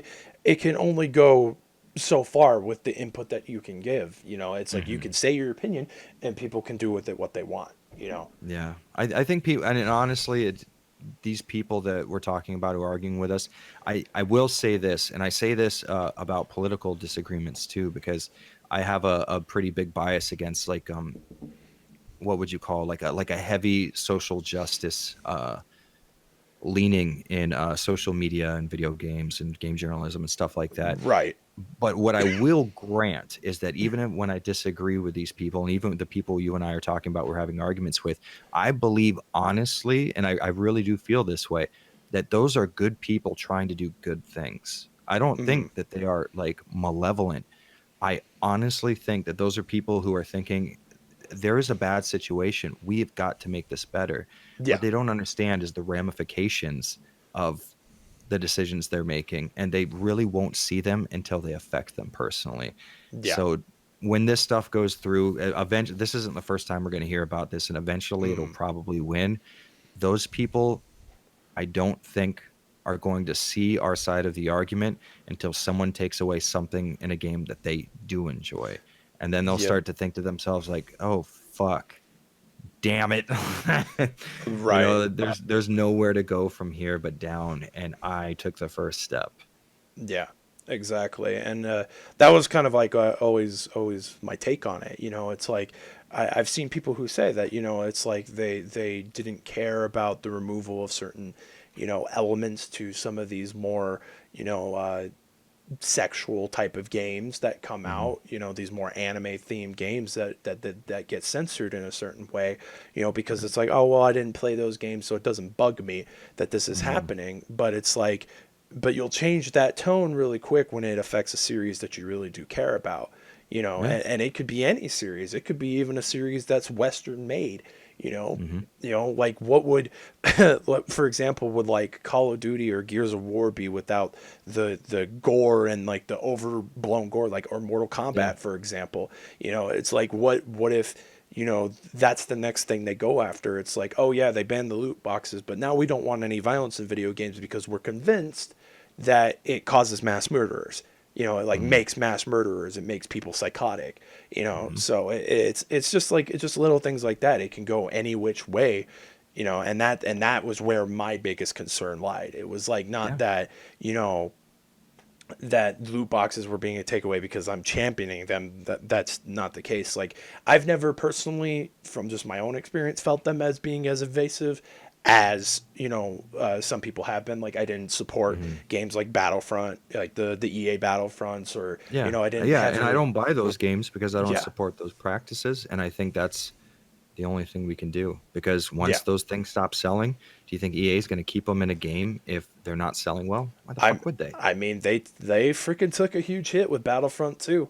Like, I Hmm. mean, And for a now time. what's in the news at E3? What is everybody saying? Hey guys, don't worry, this game isn't going to have loot boxes. It looks like the market working as intended without government intervention. Exactly. And I think again, and like, God, what was that thing that they were saying? Like, I think it was about the new Marvel game.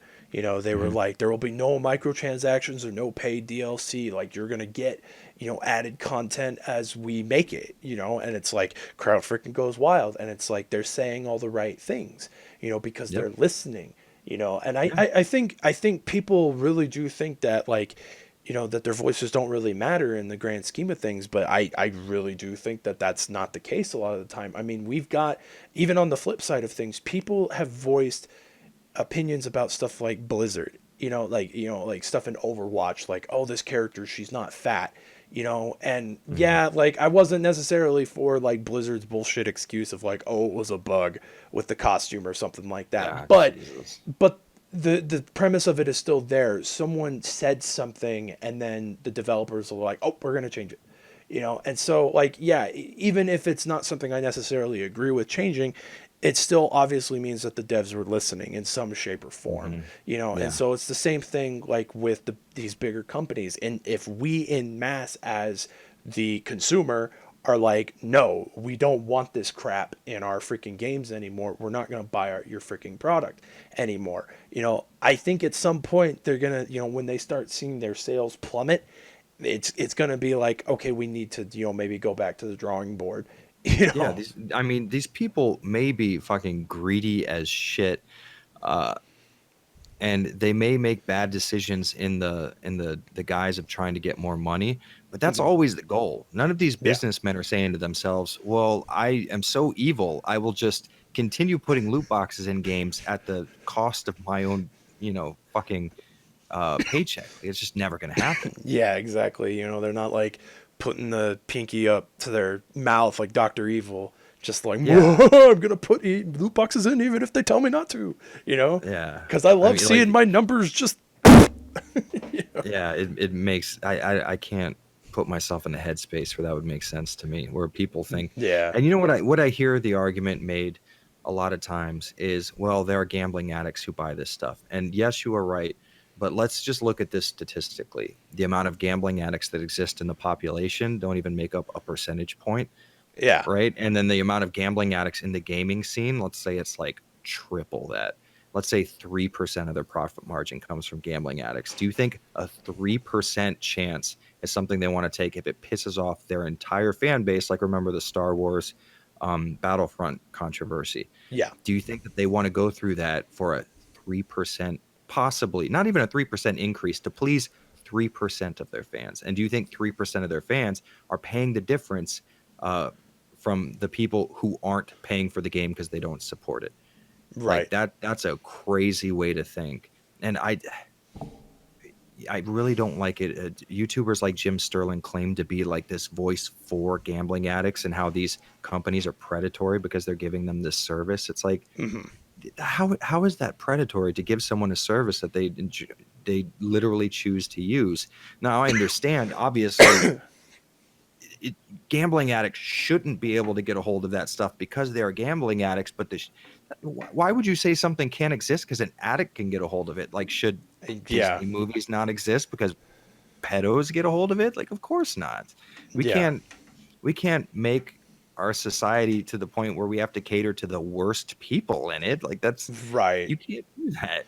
Yeah, exactly. And that has always kind of been a thing. It's like, just handing, you know, things to people and just being like, oh, that this makes people this way or something like that, and that was kind of like, I always kind of looked at that, and it's like, I've been gaming for a really long time.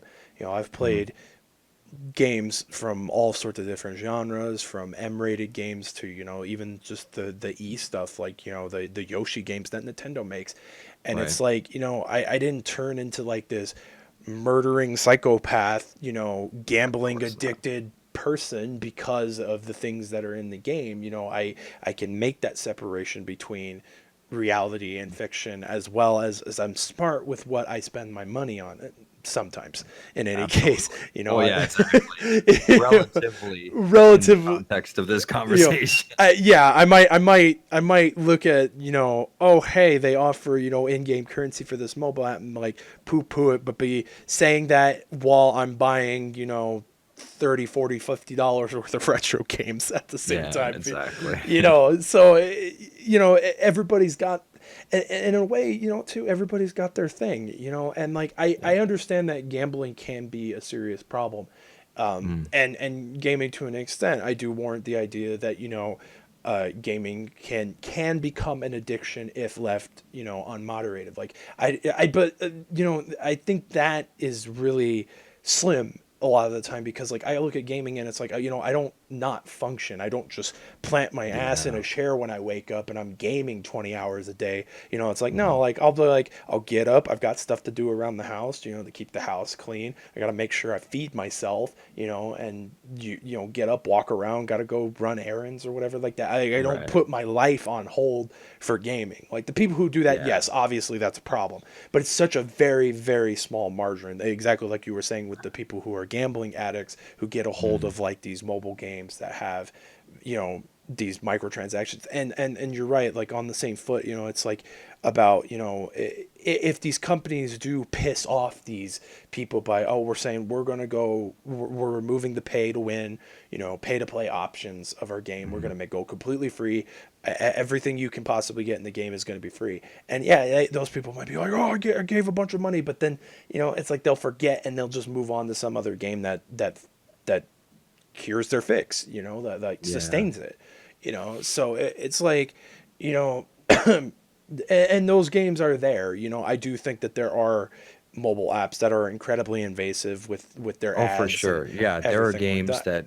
that do things just, I mean, sneaky and snake like the way they put their ads in, like mobile Hmm. games that give you a wait mechanic where it's like you take an action and then oh you either wait 48 hours or you pay $1 and what's a little kid gonna do obviously, and that's sneaky and snake like. Yeah. I agree that that's a terrible way to make a game, but I will tell you right now that it's 100% necessary that someone make that decision so everybody else knows not to fucking do that. Yeah. If that person's not allowed to do that, then we're in a situation where artists can't create what they want to. And Yeah. you could definitely argue that this person wasn't creating art. He was trying to make money and capitalize off of people. And you would probably be right. But we're in a Hmm. situation where it's all or nothing. And you can't ban this and keep that. You Yeah. can't do it because once you get your foot in the door, opening it, it's real fucking easy. And there's a lot of people you don't want opening that fucking door. Yeah. 100% agree. I'll Yeah. I'll be honest with you too. I get a lot of flack for this too, and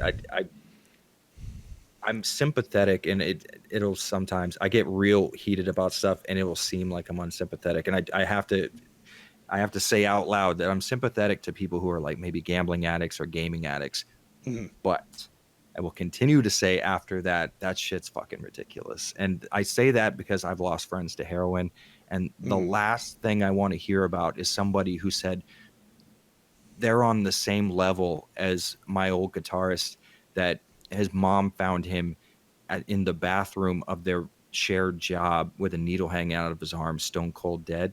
He's Yeah. on the same level as a guy who played World of Warcraft too much. Like, I don't want to fucking hear that from people or Yeah. No. gambling. Like, oh, I No. lost my wife. Were you fucking alive? Did you live? Okay, Yeah. then you're not an addict of anything until it's about to kill you.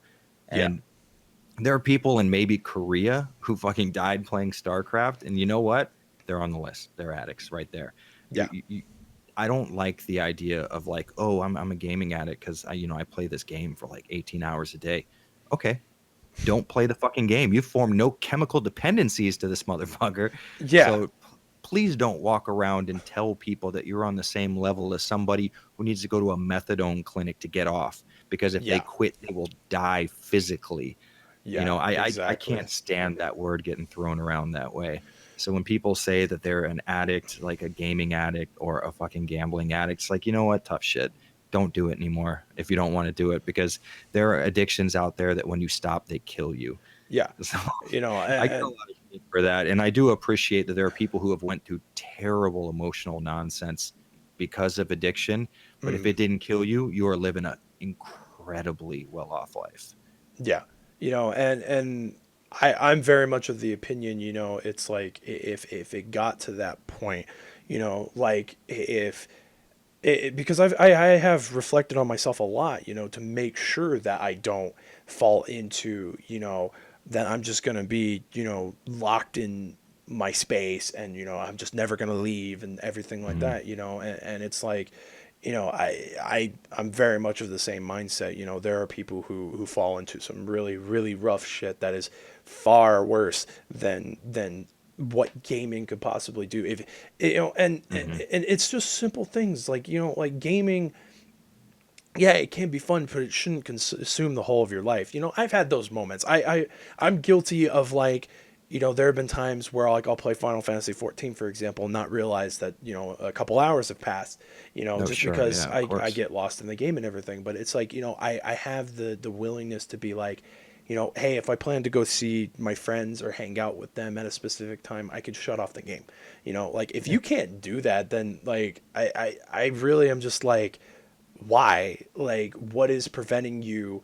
You're right, because there is no, like, unless like the person has a pre-established like mental disorder, like if they are actually like just like Mhm. not all there, I'll give a pass to those specific people. But I think that But margarine of even at that people point, and I is agree really. with you totally, but even at that point, if you have a mental issue like that, that Mm, mental issue is the core of your problem. Video games is how it works itself out. But people, let's say like you were talking about before, someone who would go up and like shoot up a school and they blame video games. yeah. That person may very well have played video games, but that person was a crazy person and he was going to do something crazy regardless of the forum he used to. I mean, people committed acts of mass violence and murder before TV was invented. There Mm, will always be crazy people and absolutely. there will always be addicts. And like I said before, we can't structure ourselves so that we change the entirety of everything we do so that it doesn't affect someone negatively, even addicts. And I hate saying that because it makes me sound callous, and I get that.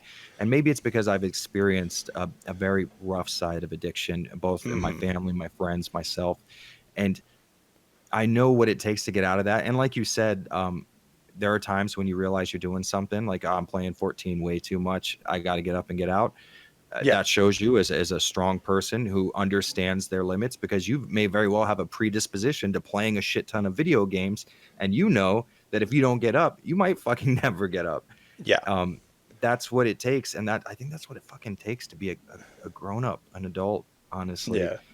And I, I think that that's probably our point right there, is just be an adult. If you feel like you're addicted to video games, or if you see they affect the people around you negatively, make some changes, man. I mean, Yeah. for anything, if you're on a substance that's affecting somebody, please get help getting off of it. If you feel like you're not healthy, or you'd like to lose weight, or you'd like to gain muscle, get help. Go to a gym, find a trainer, go on YouTube, look up a regimen. You know what I mean? Like Yeah. these things are easily curable. Hmm. And what we're doing is we're kind of coddling people, like, okay, come here. We won't make games that will make gambling addicts triggered. It's like, all right, well, what if that mechanic is fun for somebody and they're not a gambling addict? Yeah. Exactly. Yeah, and I actually was listening to a to an unreleased video I didn't do, and I mentioned something because I had actually heard stories about people doing 24-hour marathons who died because they sat in one place for Oh yeah. so long that they got a blood clot because their blood wasn't flowing properly, and it killed them. And Hmm. so it's just kind of like that innate fear. Like I've done these 24-hour marathons, but like I always make sure to give myself breaks. Like, and it doesn't matter if it's like a 10-minute break or a 15-minute break. Like I get up, I take care of myself, because it's like, Yeah. I don't want to die doing something that I love, like that would be the worst fucking way to go Oh, out, absolutely. Yeah. I don't think I've ever gamed for longer than like a fucking, I mean, like maybe at the top of me ever playing a game in Mhm. 10, 11 hours. You know what I mean? Like, so Yeah. I got respect for someone who could sit in the same place for that long and do that, because I get like a sore shoulder. I got to get up and do fucking something. Yeah, like I've done the extra life, for my extra life charity campaigns. I've done the Oh, yeah. 24-hour, and it's hardcore. Like it's not easy. Like I didn't make it even to the 20-hour mark last year. I was like, I'm gonna go to bed. I believe that. you Yeah. know, That'd be rough, man. I was just like, no, I'm too tired. Like I can't keep going. Like I can't keep forcing myself to keep going. Like I'm just Yeah. gonna call it here. And I tried, and then that's the thing, like I don't go in with the mindset that like I'm always gonna make it. it's more for the cause than it is anything else. So it's just like, but you got to take care of yourself. Like when it scared the shit out of me when I heard that story about that guy dying, for doing one of those marathons. He was doing something good for the world, but like he didn't take care Yeah. of himself and freaking lost his life Hmm. for it. And I'm just like, oh, I don't want that. Yeah, that's fucking. I mean, just imagine that's how you go out. Like, fuck, that guy was trying to help people. Mhm. That's rough shit, bro. Yeah, absolutely. Like my heart goes out. Like, it's just like, Obviously, for sure. but Yeah. yeah, it's like you really got to make sure you like take those breaks when necessary, even if it's like an hour two break. Like you don't have to do the whole 24 hours in one sitting. Like, Hmm. you know, like no, there's For nothing sure. written in stone that says you have to do that. Totally get if you want to try, but it's just like, no, like you can't not take care of yourself or something like that. So yeah, you're absolutely Yeah. right. It's Anytime like, you're messing around with your life, you should be taking every fucking precaution necessary for situations you don't even think will happen. yeah, exactly, absolutely. Well, We we end on a real positive note there, didn't we? we've gone on for a while, but uh, any closing, like I mean I don't mind keep going if you want to keep going. I don't know, like yeah, I think I should probably at some point take some of the advice that you were given before. I might need to go to sleep. yeah, we've been going for a while. So any closing thoughts you have on anything we've talked about before you head out? If I had a closing thought for anything, it would be everybody should work out, make themselves healthy, stay true to your girlfriends and wives. Absolutely, yeah, I can get behind that. Yeah. Um, also, real quick, go ahead and give you a shout out. Where can we find you? Where can people follow you? I'll put it all out there when this goes up. Put it in the Sure. description and shit. If you want to get at me on Twitter, I respond to every DM I get, and I talk to people as much as humanly possible at Avalanche Jared, Jared, and I make videos on YouTube of a way more less depressing nature than what you've seen here at Avalanche Reviews on YouTube. Yeah. But we talked about some positive stuff, but Oh, for sure, yeah. it's just the nature. Like I swear this is, and I don't think it's. I want to think it's just me, but it's like I swear, like I'll talk about positive things, kind of have a fine discussion, and then it will get into the more like darker, depressing side of things. Man, Like if you get me talking, I mean, I'm gonna talk about all kinds of shit, and I I'm a big believer in working that stuff through. So, instead yeah. of like, oh, that's an off limits topic, it's like, yeah, let's work that one out in our brains, and then we'll see what happens. So I'm 100% there with you. Yeah, I'm absolutely the same way. Like you freaking get me talking about something, I'll talk for freaking ever. Oh Uh, yeah. and it's kind of funny because I was going through some of my older unreleased stuff, earlier today, and one of them was like an hour long thing I did.